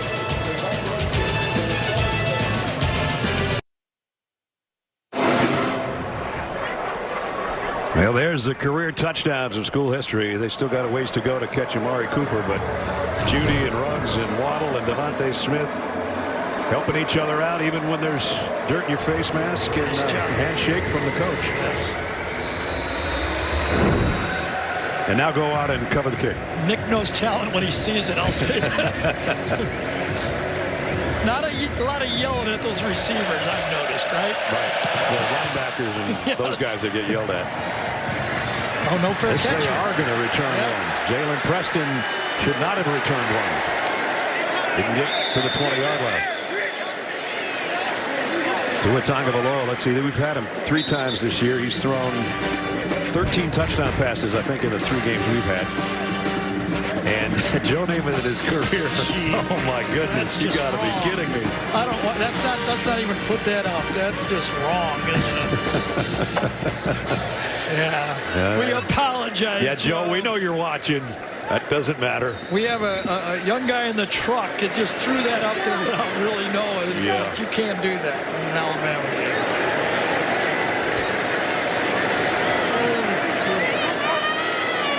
Play action, look out. Kellen Mond got away from it though. This is what he can do very well. He had a long one last year like this, a couple of them. And he's got a first down out around the 38-yard line. I tell you, Kellen Mond is showing that he is committed to the fight. That was the call all week for A&M. It's not going to be pretty. We're not going to stop him. But commit to fight the whole game. And you see Kellen Mond competing. There's nothing else you can do. Can't run away from this Alabama team. They're too good.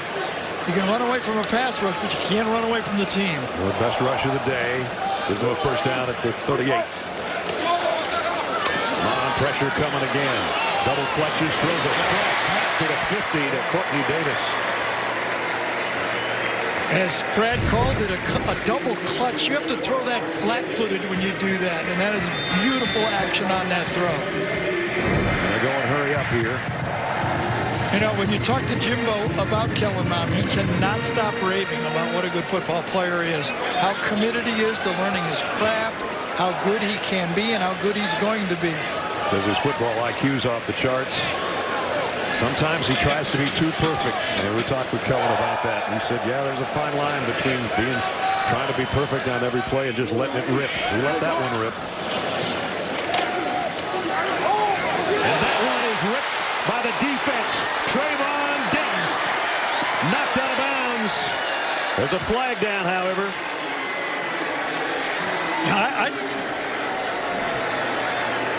Yeah, I mean, Kellen Mond pushed him out of the way, but right where the flag is right where the interception happened. So did he get away with a hold before the interception, or? Yeah, I think he grabbed his jersey on the play and stopped the play. Holding on the defense, number 7. That's a 10-yard penalty. Automatic, first down. You can just see the grab. He comes in. When he goes back out, there's the tug right there. And it actually catapults Diggs through, doesn't it? It propelled him right to the ball. Remember we used to do that on the playground? Remember when we used to have playgrounds back in the day? Kellen Mond makes the tackle, and then he wipes out, and then wipes out somebody else. Yeah, I took a camera guy with him, but he hit that hard surface. I don't have number 112 on my chart there. That was his number. Did you see that? Yeah. He's okay, Jamie says. The second penalty that's given the Aggies a first down, this time in Alabama territory at the 40, and the Gates an interception. Linebackers are coming. Mond going to throw deep sideline. Broken up. Was there interference? Patrick Surtain on Anais Smith, and no flags. That's one that Kellen Mond would like to have back. Terrell Lewis puts a little bit of pressure on Kellen Mond on the play. Watch number 24 come off the edge right here and put pressure on the play. But then the ball is underthrown by about 5 yards. Couldn't quite step into it with that guy in his just face. Lost enough momentum on the throw. And did he get there a half a second early or not?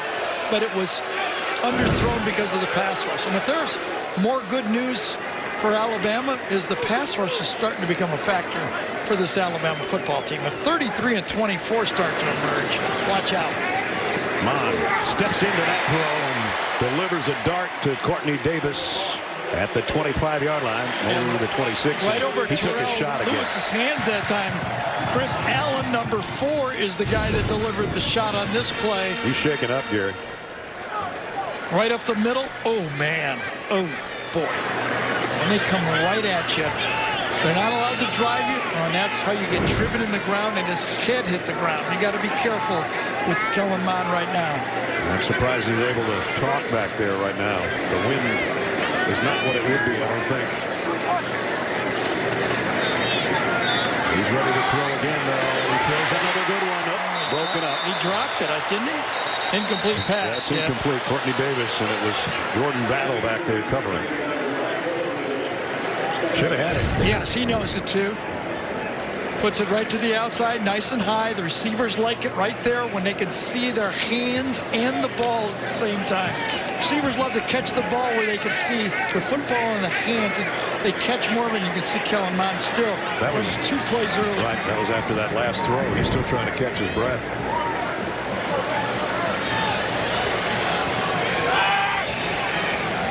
Empty backfield.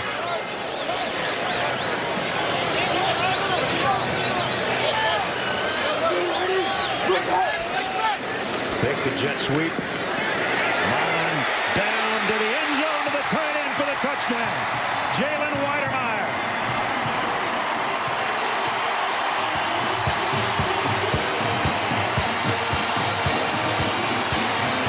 $25-yard strike, a wide open tight end.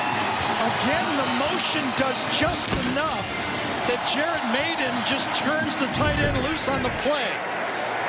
A little bit of motion over here just confuses Maiden on the play, and you've got a guy running right down the seam, free as can be. Extra point is good. Commit to the fight. That's what has been preached. Commit to the fight. It's still just a 2-possession game. Still fighting with 5:06 to go in the third quarter, and the freshman tight end snags one from 25 yards out. 34-20, Alabama.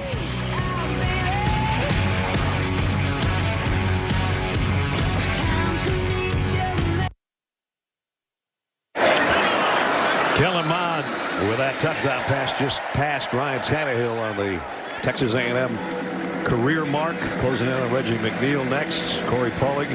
But right now he pulled his team to within 2 touchdowns on that throw to the tight end.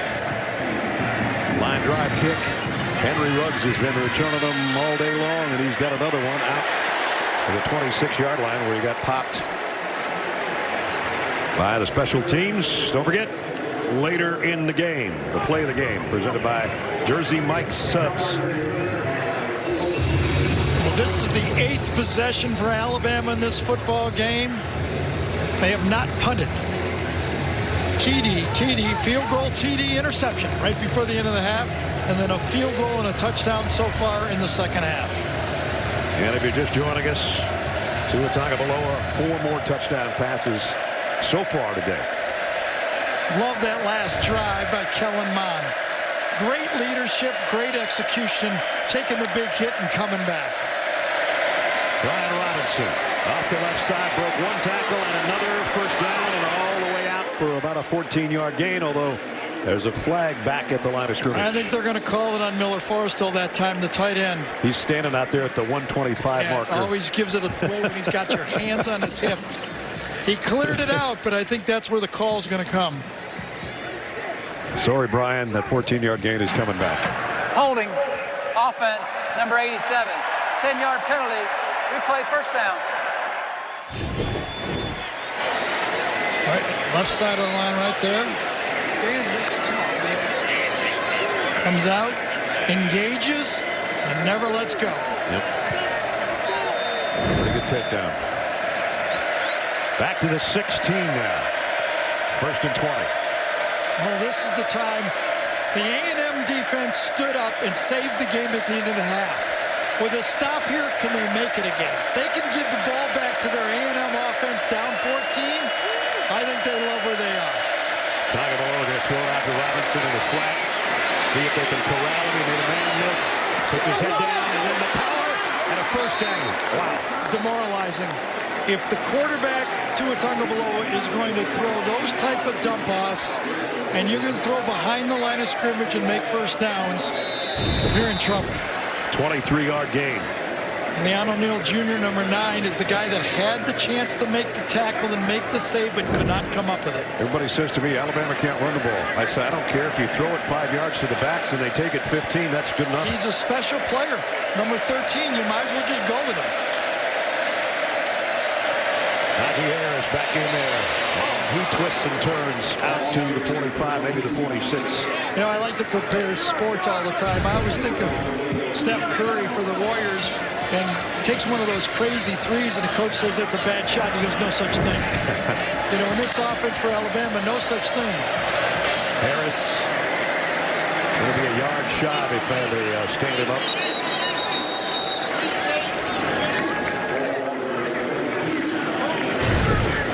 Najee Harris, watch him put the brakes on and spin.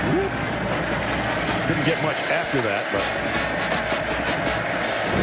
Well, they haven't been able to stop Alabama 3rd and long. Can they stop them 3rd and short? 3rd and 1 is coming up. Harris out, Robinson in.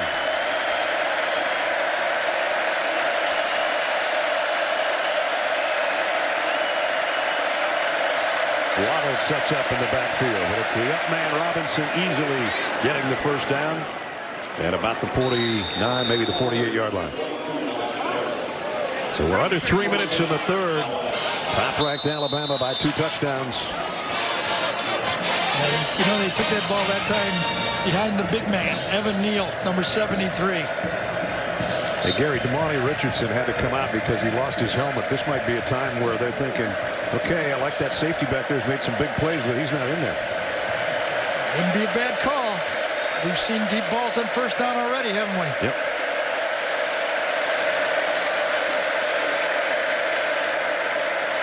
He's going to throw it somewhere. And he's in out of the hands of Jerry Jeudy. It was behind him. Leon O'Neal was covering. That's what you're depending on. That's what usually happens. You make a quarterback make a great throw. Receivers coming across the field. Fairly good coverage, but the ball's about a yard and a half behind, and Jeudy cannot come up with a catch.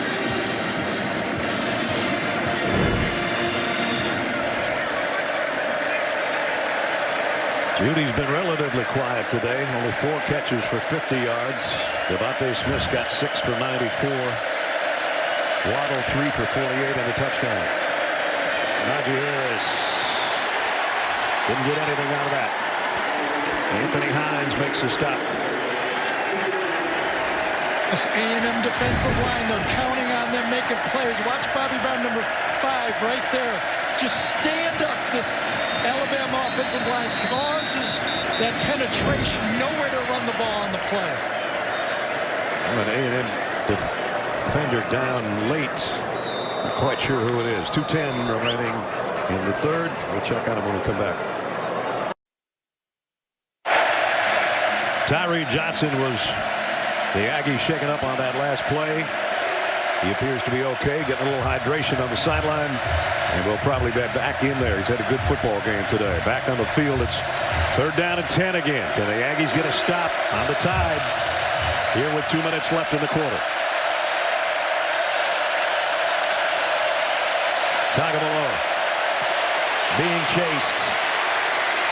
Throws on the run. Incomplete, so they do get a stop.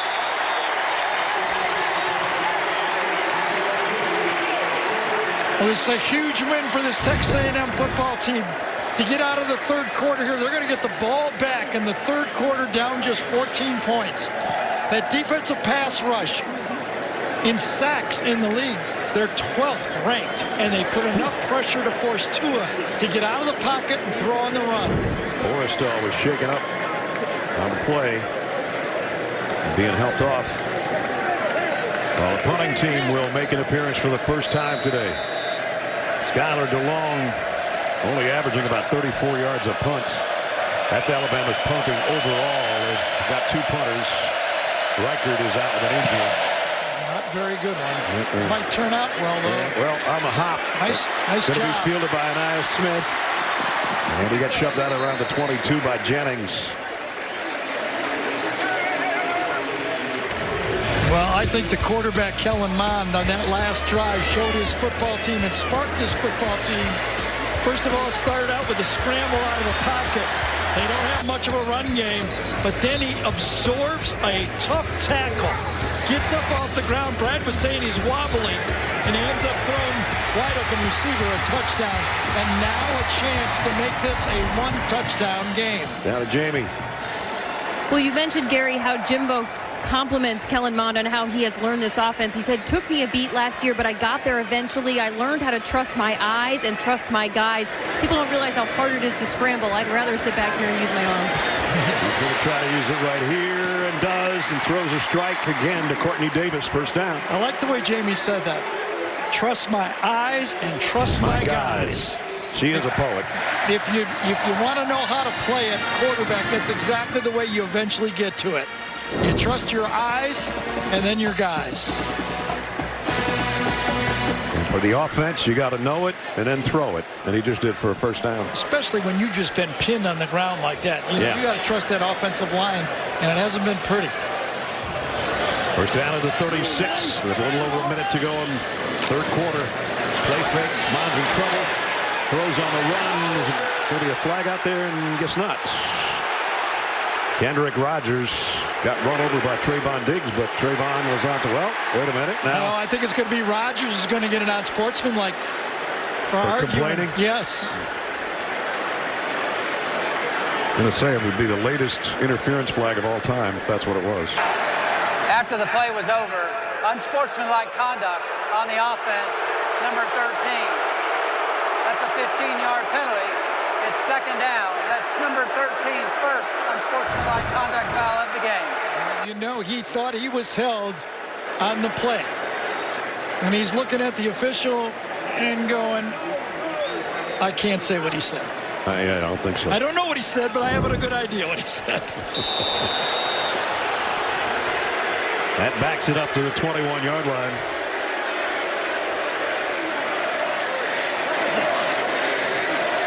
And dead ball foul means you lose the down as well. Second and 25, not first and 25. Caboti and Spiller flanking Mond in a full backfield. Mond hit as he throws, up in the air for grabs, almost intercepted by Jennings. I'll tell you, Terrell Lewis, as advertised, we've been waiting for a year and a half to see this guy healthy and do what he's doing right now. Watch him come right down the seam, get into the quarterback, and get the hit again. There are times we've heard in fall practice of spring ball that he was unblockable. That's what it looks like to be unblockable. And Anthony Jennings is uncatchable. You could have had that one, right? There's Terrell Lewis. If you ever see him just in a T-shirt, Michelangelo, if he had him instead of David, the statue would have ended up almost being better. What a day by Terrell Lewis and Anthony Jennings. 33 and 24. Third and 25. Mond again in trouble. Gets away from it momentarily. Throws on the run to Spiller. And Spiller trying to rip it out of Spiller's hands at the 33-yard line. Just a three-man rush this time. 8 men dropping. Nobody to really throw to. The ball's got to be thrown short of the sticks. Alabama will rally to the football, keep it inside, and then try to get the turnover at the end, just as taught. So their defense got the stop, and we'll never know what the offense could have done because of the unsportsmanlike conduct penalty on Kendrick Rogers that put them in a hole, and now they're forced to punt. Yeah, the big no call on Trayvon Diggs was huge. At the 25 is Waddle. Got a blocker in front. Little stutter step. Jalen Waddle at midfield. Waddle all the way back to the 34-yard line. There's that matchup again we've been seeing all day. Braden Mann, number 34 on Waddle. We should have opened with that matchup, Brad. That's about the 5th time we've seen it. I'm doing quick math, but I think this is 126 yards on punt returns for Jalen Waddle today. It's got to be the 5th time I've seen number 34 have to handle one of the wide receivers, either Waddle or Ruggs, and there he is again. He's gotten away. Well, he won the Ray Guy Award. I don't know if he's going to win the Butkus Award. Not right. He punted that ball outside of the numbers, too, and he still had to make the tackle. Not enough coverage.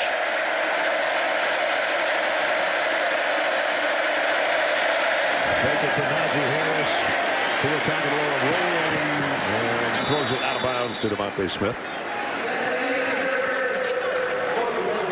As the quarter will come to a close. A 2-touchdown game right now in College Station, Alabama, 34-20. We'll return to Kyle Field right after this message and a word from the Oracle station. The good news is I got a ticket for you. The bad news is it's in the home of the 12th man where you become the odd man. We start the 4th quarter at the 33-yard line. Najee Harris off the right side, busts a couple tackles, and he's inside the 20 for Alabama with a 2-touchdown lead. Back in the booth. Jalen Waddle's had a coming out party as a punt returner. Gary's 32 yards of punt return. That last kick traveled 34 yards. Was at the 34-yard line. It ended up at the 33 when he took it back. Doing it all game, yeah. And that's what happens, an electrifying player. This actually, though, is the closest Alabama's been in the 4th quarter all year. Prior to this, entering the 4th quarter, the closest been 21 points. So, can they get another stop? Commit to the fight. That was the battle cry. Get Alabama to the 4th quarter with maybe a little question in their mind. It'll be tough to do. Here's Najee Harris again.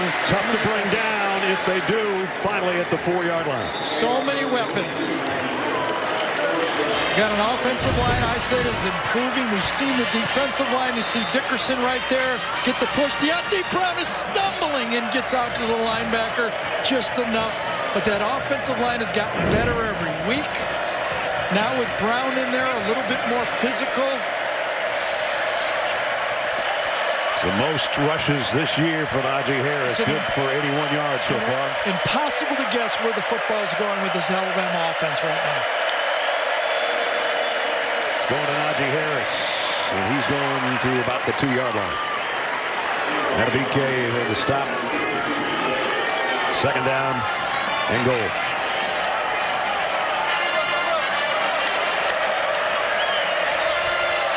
15 carries for Najee today. And he's got 83 of that 93. 2 tight ends. And we'll have a dual backfield, I think, here with Robinson and Harris. With Devontae Smith, the lonely end, out to the left side. 2nd and goal. Robinson spinning. And he's in. Touchdown, Alabama.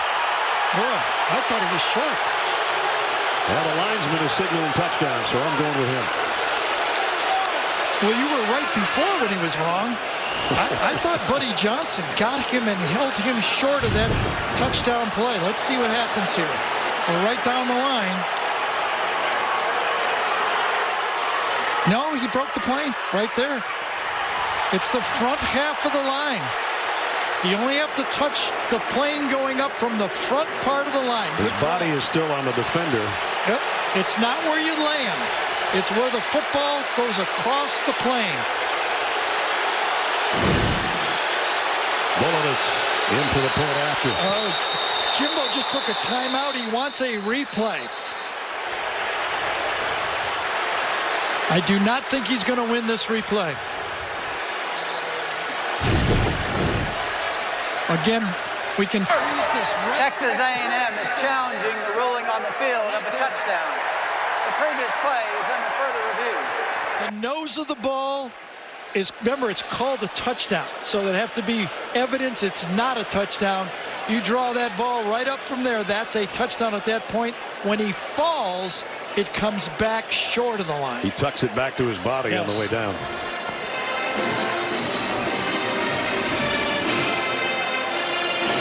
Plants his arm and then tucks it under his body after the hit was made by Buddy Johnson.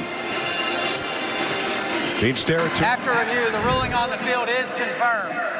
Texas A&M has charged a timeout and has no more challenges remaining in the game. That's the worst part of it. They lost a timeout too. Gene Steratore is our rules official. You know what, Brad? I think Jimbo should have listened to you right away and saved his timeout. You're 2 for 2 today, and you nailed this perfectly. The ball breaks the front plane of the goal line. You know what I do think, though, guys, Gene is involved here since he's listening. I do think it was worth the timeout, though, because now it's a 21-point game. Maybe just by luck it was 2 inches short. Blocked. Extra point. Try to scoop it up. They do cover it, so a 20-point game. As the kicking game still problems at times. Yeah, Jaden Peavy, number 92, is the guy that gets his hand on it. Right there, I think he is. He got great elevation right in the middle of the line. Now, great elevation by a 340-pound guy. Is that like 3-4 inches, or what does that mean? I don't know. Maybe just long arms is what I was talking about.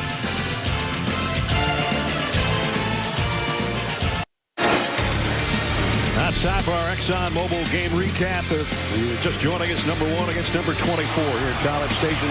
Great opening drive, 15 plays, 75 yards. Kellen Mond made it 7-0. Texas A&M with a 1-yard quarterback sneak. And then back comes the Hawaiian Surfer. Tua Tagovailoa goes to Devontae Smith. That capped off a 73-yard drive and 10 plays to even things up. A little bit of a wipeout on this Surfer throw. The freshman with the interception keeps the halftime score closer because they got a field goal out of that. But then Tua getting wound up again. Goes complete on the touchdown to Ruggs. Kellen Mond comes back, finds his freshman tight end wide open to close the gap a little bit more. But then just moments ago, Brian Robinson on a 2-yard carry to score the touchdown. His 3rd rushing touchdown of the year. And that's where we stand. A missed extra point, 40-20. Our score here in the 4th quarter with 13 to go. Brad Nessler, Gary Danielson, Jamie Erdahl, Gene Steratore. And it's a must drive offensively, I think, for Texas A&M right now after they get the ball.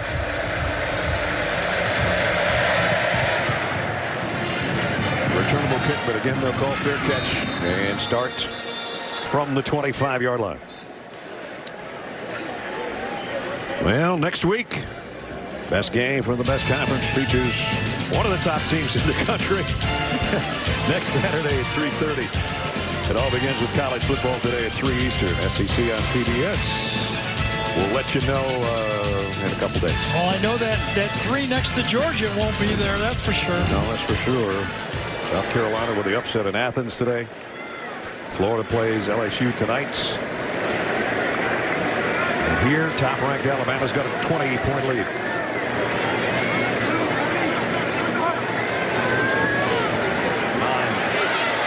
In trouble, and down he goes. Anthony Jennings again, number 33. If there's an Alabama fan right now is having an extra beer out of the refrigerator for number 33 and 24. It's the best news they've seen all year to find 2 difference makers starting to be what they had hoped they would be. I mean, that is the piece of this defense that they were praying to come around. That's the 5th sack of this football game. After 7 a year ago. 2nd and 13. Not the spot Kellen Mond wants to be in. Again, flushed a little bit out of the pocket. In and out of the hands of his intended receiver. Shaheem Carter that time stays behind. Gets his hand in there. Don't interfere, but try to pick the pocket of the receiver on the throw. Sticks it in there and pops it out right at the end of the play. Nice play by Carter.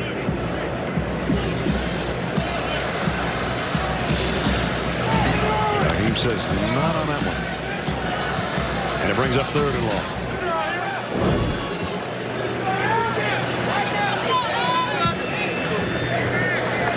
A&M with Davis and Rogers and Osborne and Buckley. All that'll be in the pattern right now for Kellen Mond on 3rd down and 13. Low snap. Picks it up. Going to run with it. Not going to get the first down, and Shaheem Carter makes back-to-back plays defensively for Alabama. Yeah, there was nowhere to go. Once he broke the line of scrimmage, he had so far to go that he was going to get pinched by the inside linebackers there, forced him to the outside, and kind of did that triangulation that time and made the tackle. And he pre-snap read or whatever he would have had went away when the snap was on the ground. One of the hardest things to do is readjust and find everybody. Everybody's moving by the time you look up. Braden man to punt. Don't punt it to Jalen Waddle. They won't. They're going to block it. And they might score anyway. KO had the block punt. Touchdown, Alabama. That's the 2nd time he's blocked a punt this year. And Terrell Shavers, I think, is the guy in all of that mix. Yeah, you know, KO was so worried that he might rough the punter, he half stopped on the play. Okay, right here he's going to say, I don't want to get yelled at for roughing the punter. He almost like, oh, I don't want to run into the punter. He puts his hands up, and then, oh, he blocked it. And Shavers gets the touchdown. Well, I said don't punt it to Jalen Waddle. He didn't. Billis had the last extra point blocked. This one hits the right upright, but it goes through again. And now the reality for Texas A&M, the commit to the fight will mean they'll have to commit to Ole Miss, South Carolina, at Georgia, and at LSU, as their schedule doesn't get much easier.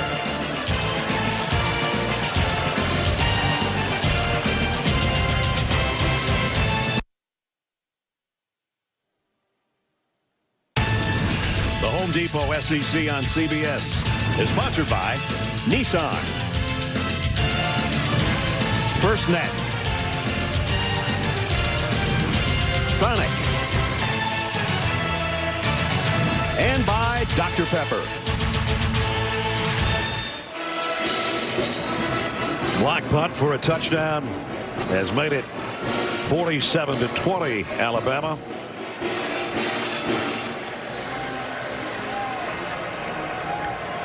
Bullivus set to kick.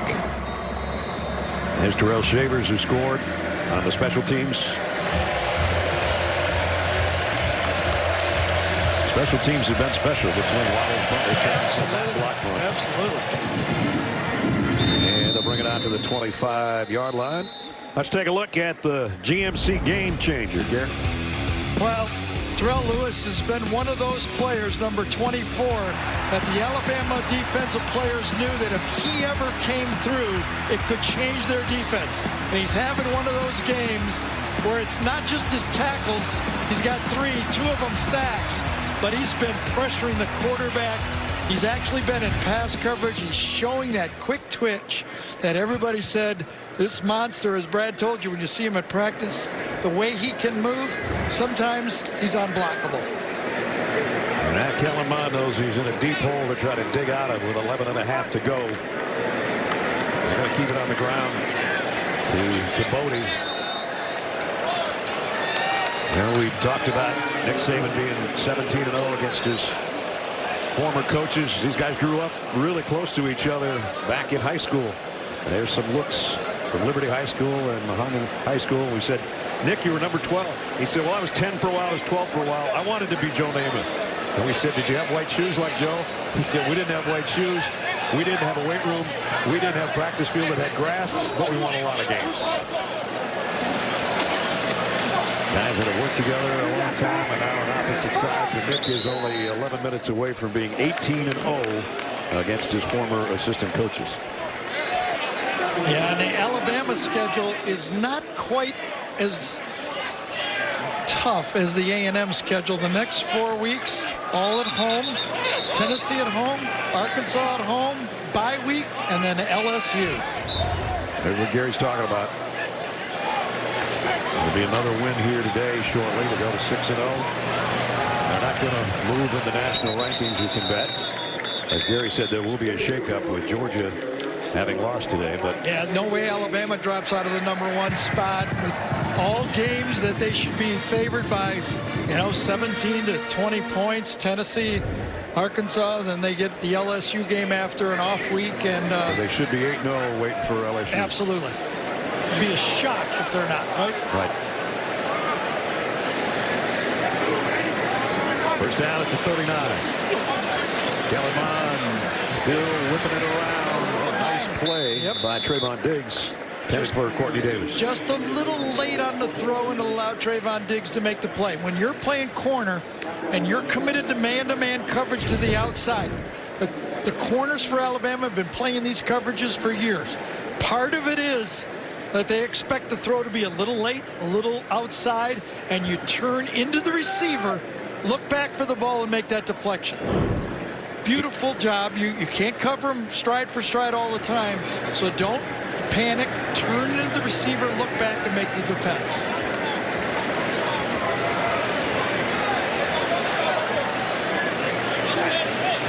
Second down at 10. Extra rush coming on. Crossing right to Caboti. Diving, lost his footing. They'll be short of the first down. Chris Allen got a piece of it. The exception of that Weidermeyer touchdown where he was wide open, the secondary for Alabama has played really well today, Gary, and I think it's because of 33 and 24. They're getting some help from the pass rush. I agree, and I also think a lack of balance from this A&M offense. No running game to take anything. It's just all a passing game for the Alabama. It's not an up-tempo type of game. They've been able to settle in, but, both points has made it a little easier for the secondary. Here's been the running game today, and it's the quarterback, and Kellen Mond keeping it high and tight, goes all the way down inside the 20-yard line. And he's hobbling, getting up. But he's got a first down and a big run, pick up a 36. Just love this guy. Remember in Birmingham to start the season, he was asked who's the best quarterback in the league, and he said, I think I am. And why would you not think that if you're a quarterback in the SEC? You just take on everybody. You know the battle's coming up, and you're going to be ready for it. And you do what you do. Play with your eyes and your guys, as Jamie said, right? Big run down in the red zone now. Longest play of the day for the Aggies. At the 18.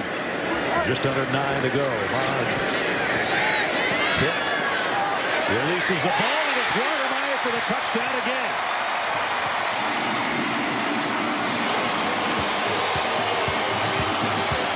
The coaches told us this young freshman, when he figures it out, is going to be special. He's been special in the second half.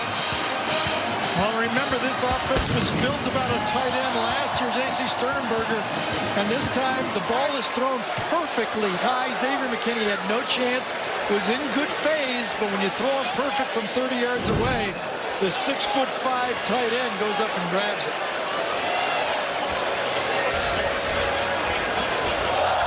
I thought Christian Barmore, number 58, was going to put a little bit too much pressure, but Kellen Mond stood right in there and delivered it. A&M was looking like they were going to go for 2, and now I think they've taken a timeout. And there was 2 big plays on a 75-yard drive for the most part. One of them was a 36-yard rumble here by Mond. That got him down in the red zone, and then once he caught his breath, it was avoid the rush and get it on a perfect throw to your big tight end. Yep, big time play.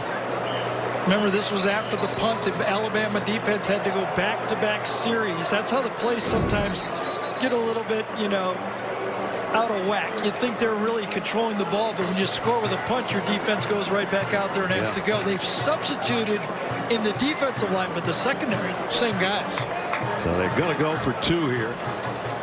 Down to 1 timeout remaining. I don't know. I'm trying to figure out a big advantage of it. It makes it, they just go for 2 if they score again. Still got 8:48 to go. Make it a 16-point game if they get it for 2. 19, so 2 8-point plays and a field goal, I guess. That's a lot of action, and that's too much pass. And there's flag down.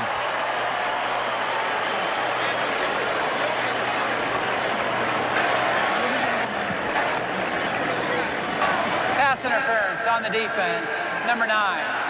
Half the distance, retry the down.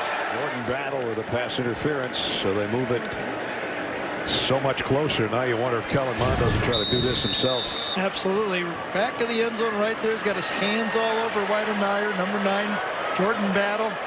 You know, Weidemeyer is one of the 2 tight ends, freshman tight ends.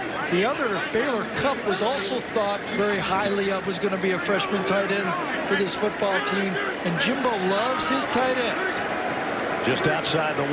Does Kellen Mond run this one? Well, they jumped again. Anthony Jennings. Mond. This is a free play, I think. He will run. And he's in. Not necessarily the design run, but another flag down. I think it's offsides. Jennings. Offside on the defense, number 33. The penalties decline. 2-point try is good. Timeout. Bottom of your screen, there's the jump by 33, giving chase, and nobody can get the quarterback before he scores for 2. I'll tell you, a lot of his teammates are watching how he's finishing this game.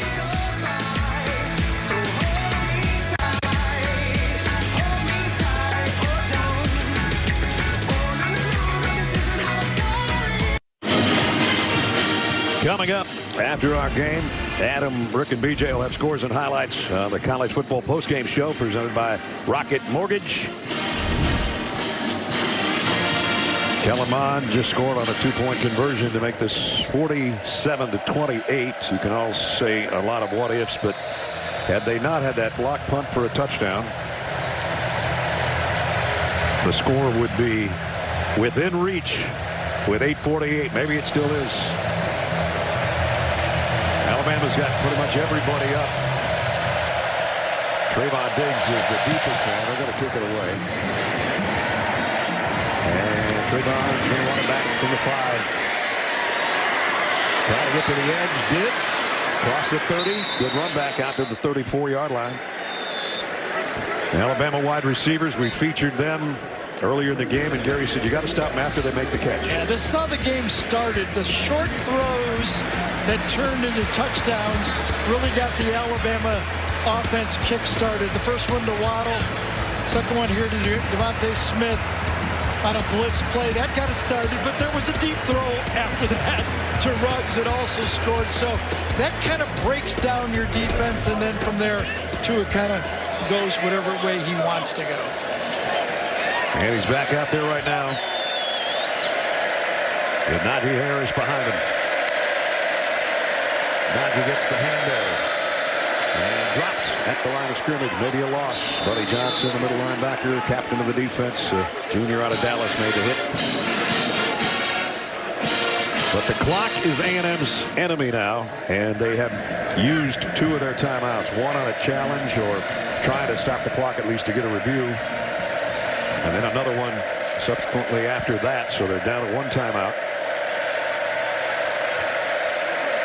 Alabama closing in on 100 yards rushing. Almost all of that is Najee Harris, to the exception of a short run by Brian Robinson for a touchdown. Devontae Smith on the move. Najee Harris again, and this time he's got room to rumble. And a stiff arm, and he's still going as he's all the way down to the 42-yard line.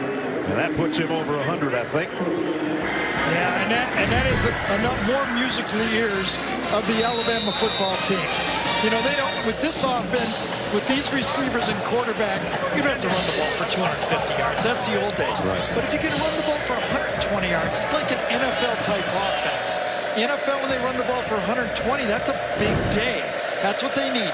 The threat of the running game, that's what A&M doesn't have. Pick up a 25, the longest rush of the day. And to go back to what Jamie said earlier, Najee said, I just want to be relevant. He's relevant right now, and he's still carrying the ball. This time he's going to lose yardage. Almost got back to being under 100 yards rushing. You know what I think Nick Saban is challenging his offense to do is say, let's see if you can put this game away. Some of the news and notes around the country in the SEC. Boobie Whitlow out. Knee surgery. That doesn't help Auburn's cause. South Carolina's got pieces of hedges in their teeth because they handed Georgia an upset today. Dick Butkus had a statue unveiled at the University of Illinois today. Gary sent me the video from his acceptance speech. If you haven't seen it, Google it. That's right. It's great. It's vintage Butkus. It's Dick Butkus. 2nd and 14. Quick throw, wide receiver screen, Devontae Smith. And not going to get too much out of it. Got past the original line of scrimmage to the 41-yard line. But the clock continues to move, and it's 3rd and 9 at the 6.5-minute mark. What I was going to say is this is the part of the game where Nick Saban goes to his offense and says, I want to challenge you to run that 4-minute offense. Let's see if you can take time off the clock. If you need it, let's say we need to put a game away. Can you take time off the clock and make first downs? They know they can do that against lesser opponents, but he said to us, we're going to do it against good teams. And Texas A&M is pretty good.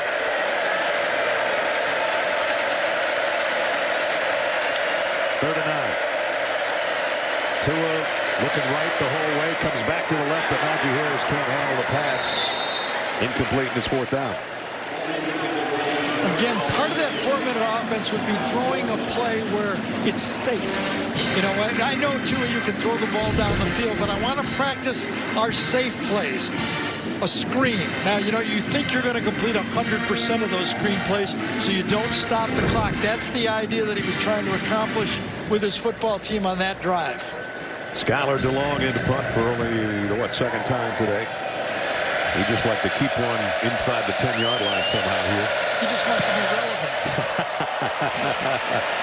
Well, it's not going to be inside the 10. I can tell you that. Nah, he's relevant. He just wants to be relevant. 18-yard lines where they're going to spot that one.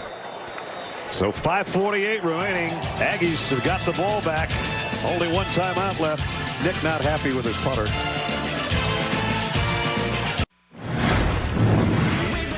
We back in the saddle, back on stage, making the whole place rattle. Back with the A-team, train on the track.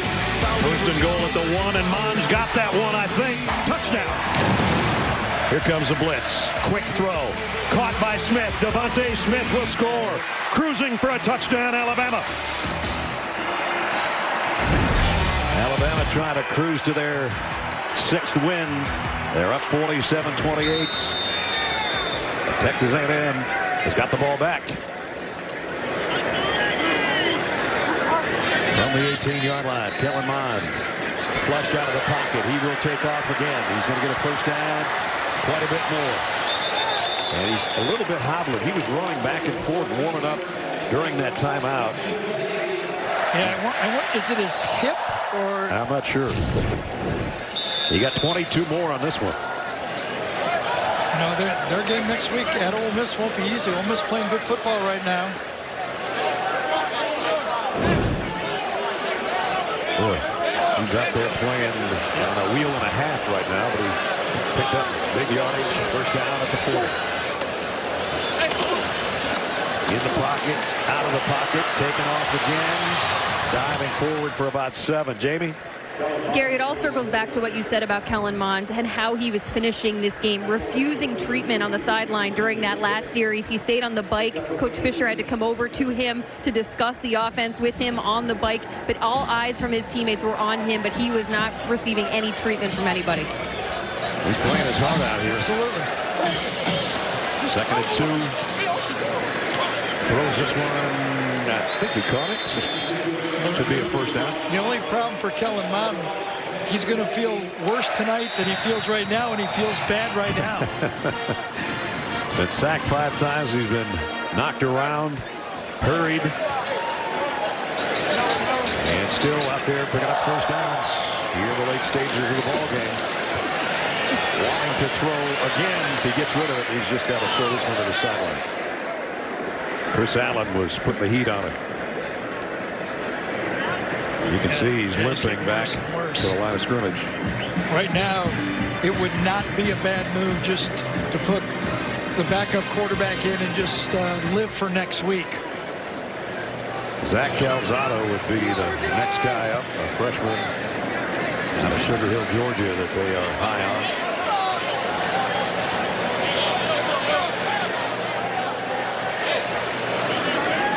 Second down and 10.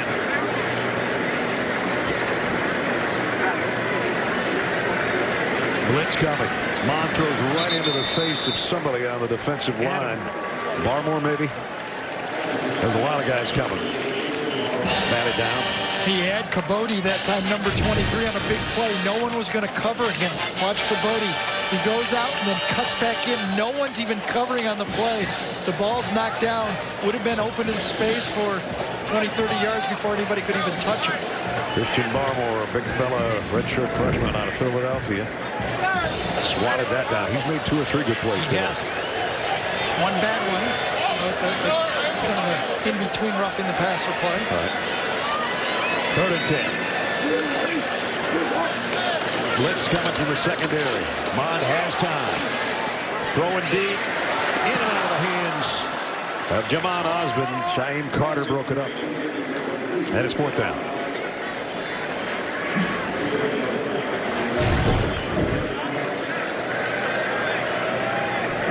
Played nicely. Yeah, plays the ball the whole way. Goes up and as high as he can. He gets his hands in the arms of Osborne that time. Doesn't quite touch the ball, but he touches the arms. That'd be the last time A&M touches it on offense if they don't pick up this 4th and 10.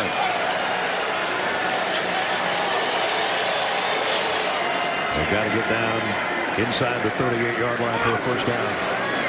Kellen Mond's going to go deep right sideline. That one's broken up by Trayvon Diggs.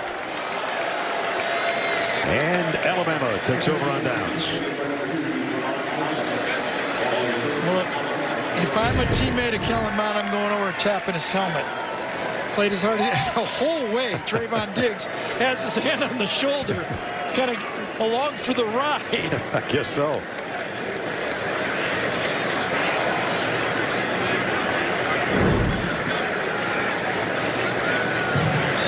So the Tide offense will take over just outside their own 47-yard line. Kellen Mond, 24-42, 2 touchdowns, 1 on the ground, 90 yards rushing. Back-to-back On the years. formation, 5-yard penalty, 1st down. 60 Minutes takes you to the streets of Hong Kong to understand the massive democratic protests happening there. Plus, can psychedelic drugs help depression, anxiety, and addiction? 60 Minutes looks at the science tomorrow on CBS. Brian Robinson taking it wide for Alabama. A nice cutback to get into Aggie land at the 49-yard line. Remember that last punt, Ness, coming off the field? Yeah. Nick Saban wants to be relevant himself. He had a bye week, carrying the granddaughter around in the pool. He said he was in the pool. Has to get back in the feel of things. He's not saying the same thing to DeLong that he does to his granddaughter. That's right. I think there was a personal foul or unsportsmanlike conduct on the end of the last play. Devontae Smith is the guilty party. After the play was over, unsportsmanlike conduct foul against number 9. That's number 9's first unsportsmanlike conduct foul of the game.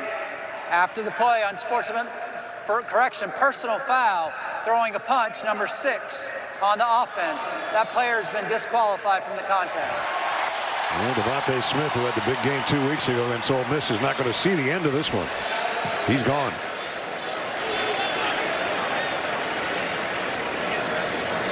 So those two jawing at each other, and right in the middle of your screen, I think is where it's going to happen.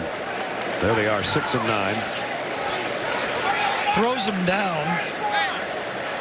Does O'Neal, and well, he threw the first punch, and Devontae got the right That's hook. a nice job.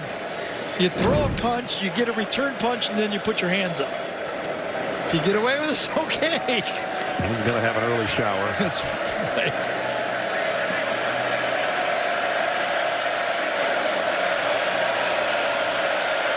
That was just a punch, and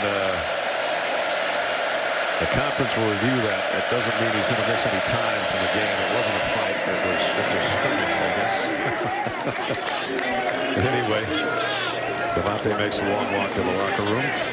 Meanwhile, we're down to 3:23 and the clock rolling at A&M. Just one timeout. You know what's interesting, if they review that, let's just suppose they deem that Devontae Smith should be thrown out. Let's just suppose that. Would they also have to deem O'Neal is thrown out? That's what I would be thinking. He didn't get called for the punch on that one. But he got just as good a one. Yeah, exactly. Third down in the yard. There's one, there's two, and one flag. Here's two under center for the first time in a while. Brian Robinson, first down, Alabama. That'll be K make the stop, but he's inside the 40 to the 39. This is somewhat uncharted territory for Tua Tagovailoa finishing football games here in 2019. Right. Well, he didn't have to play in fourth quarters last year until 2.5 months into the season. And this year, here he is with 2:25 to go. This is going to be the first game we've done this year of Alabama that Tua hasn't thrown 5 touchdown passes. He's only got 4. Exactly.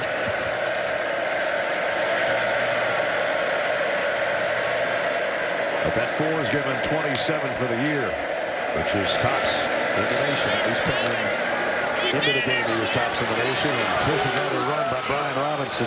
And his whole offensive line, as a flag flies in, was helping lead the way or push the way. Really do wish they would look at that rule in the future. The lineman, that's part of everyone's offense now. When somebody makes a tackle, the lineman. The result of the play is a first down. After the play, personal foul, number 74, for jumping on the pile. That's a 15-yard penalty. First down. That's a lot of jump, too. Jedrick Willis, number 74, just kind of dives on the pile. Watch him right here. There's 320 they didn't need on the pile. He didn't get there in time to push, so he wanted to just dive. So that backs it up. Even though it was a first down, it'll be first down and way back here someplace. There's what we were talking about last season. Those are season numbers. 12 out of 17, 163. This year, in 6 games, 10 of 11 for 103 and 2 touchdowns. They just want to finish off this drive running the ball. Can they put the game away, running the football, safe throws? As you saw the numbers there, Tua threw his first interception of the season late in the second quarter. That subsequently led to a A&M field goal before halftime. That's his only blemish so far. I don't think Jake Fromm had thrown an interception this year either. He threw 3 today, I believe, for Georgia. I love the way Alabama's going to challenge their offense to finish off this game with the football. Can you run the ball and make first downs and finish off a game?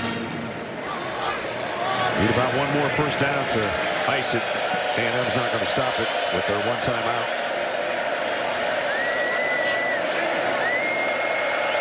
Second and 5. Najee Harris cuts up inside. Yeah, he's still going. I don't know where they're going to spot that. If he gets to the first down, that's going to ice it completely.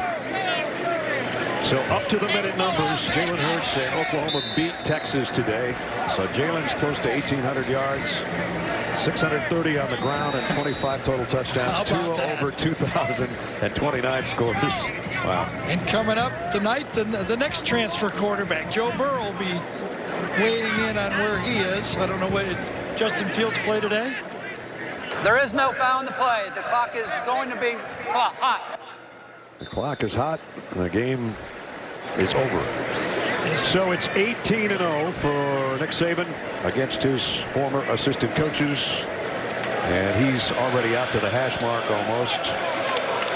And the clock will wind down. He will meet Jimbo Fisher at midfield and say, you guys got a pretty good football team, but not quite as good as mine. Nope. Jimbo knows he's not there yet. Yep.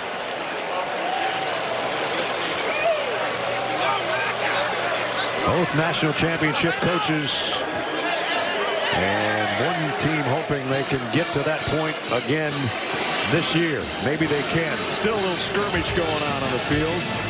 And it's the offensive line of Alabama still having some things to say. And then Tua Tagovailoa and Coach Fisher embrace. Final score 47-28 Alabama.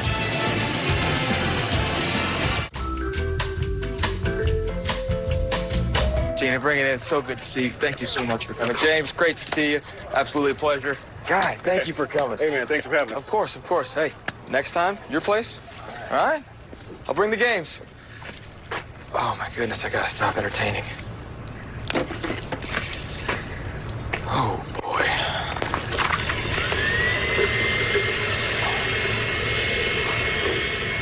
Animals. 47-28, Alabama goes to 6-0, 3-0 in conference play, and the winning coach is with Jamie Erdahl. Coach, the emergence, especially at the linebacker position today in Anthony Jennings, how did they play and your evaluation of that group? Well, I think the two outside backers, 24 and 33, really help us when we can play nickel and we can, have those guys on the edges. We're a little short defensive linemen now, so those guys really do a good job of helping us play more players, so we're happy about that.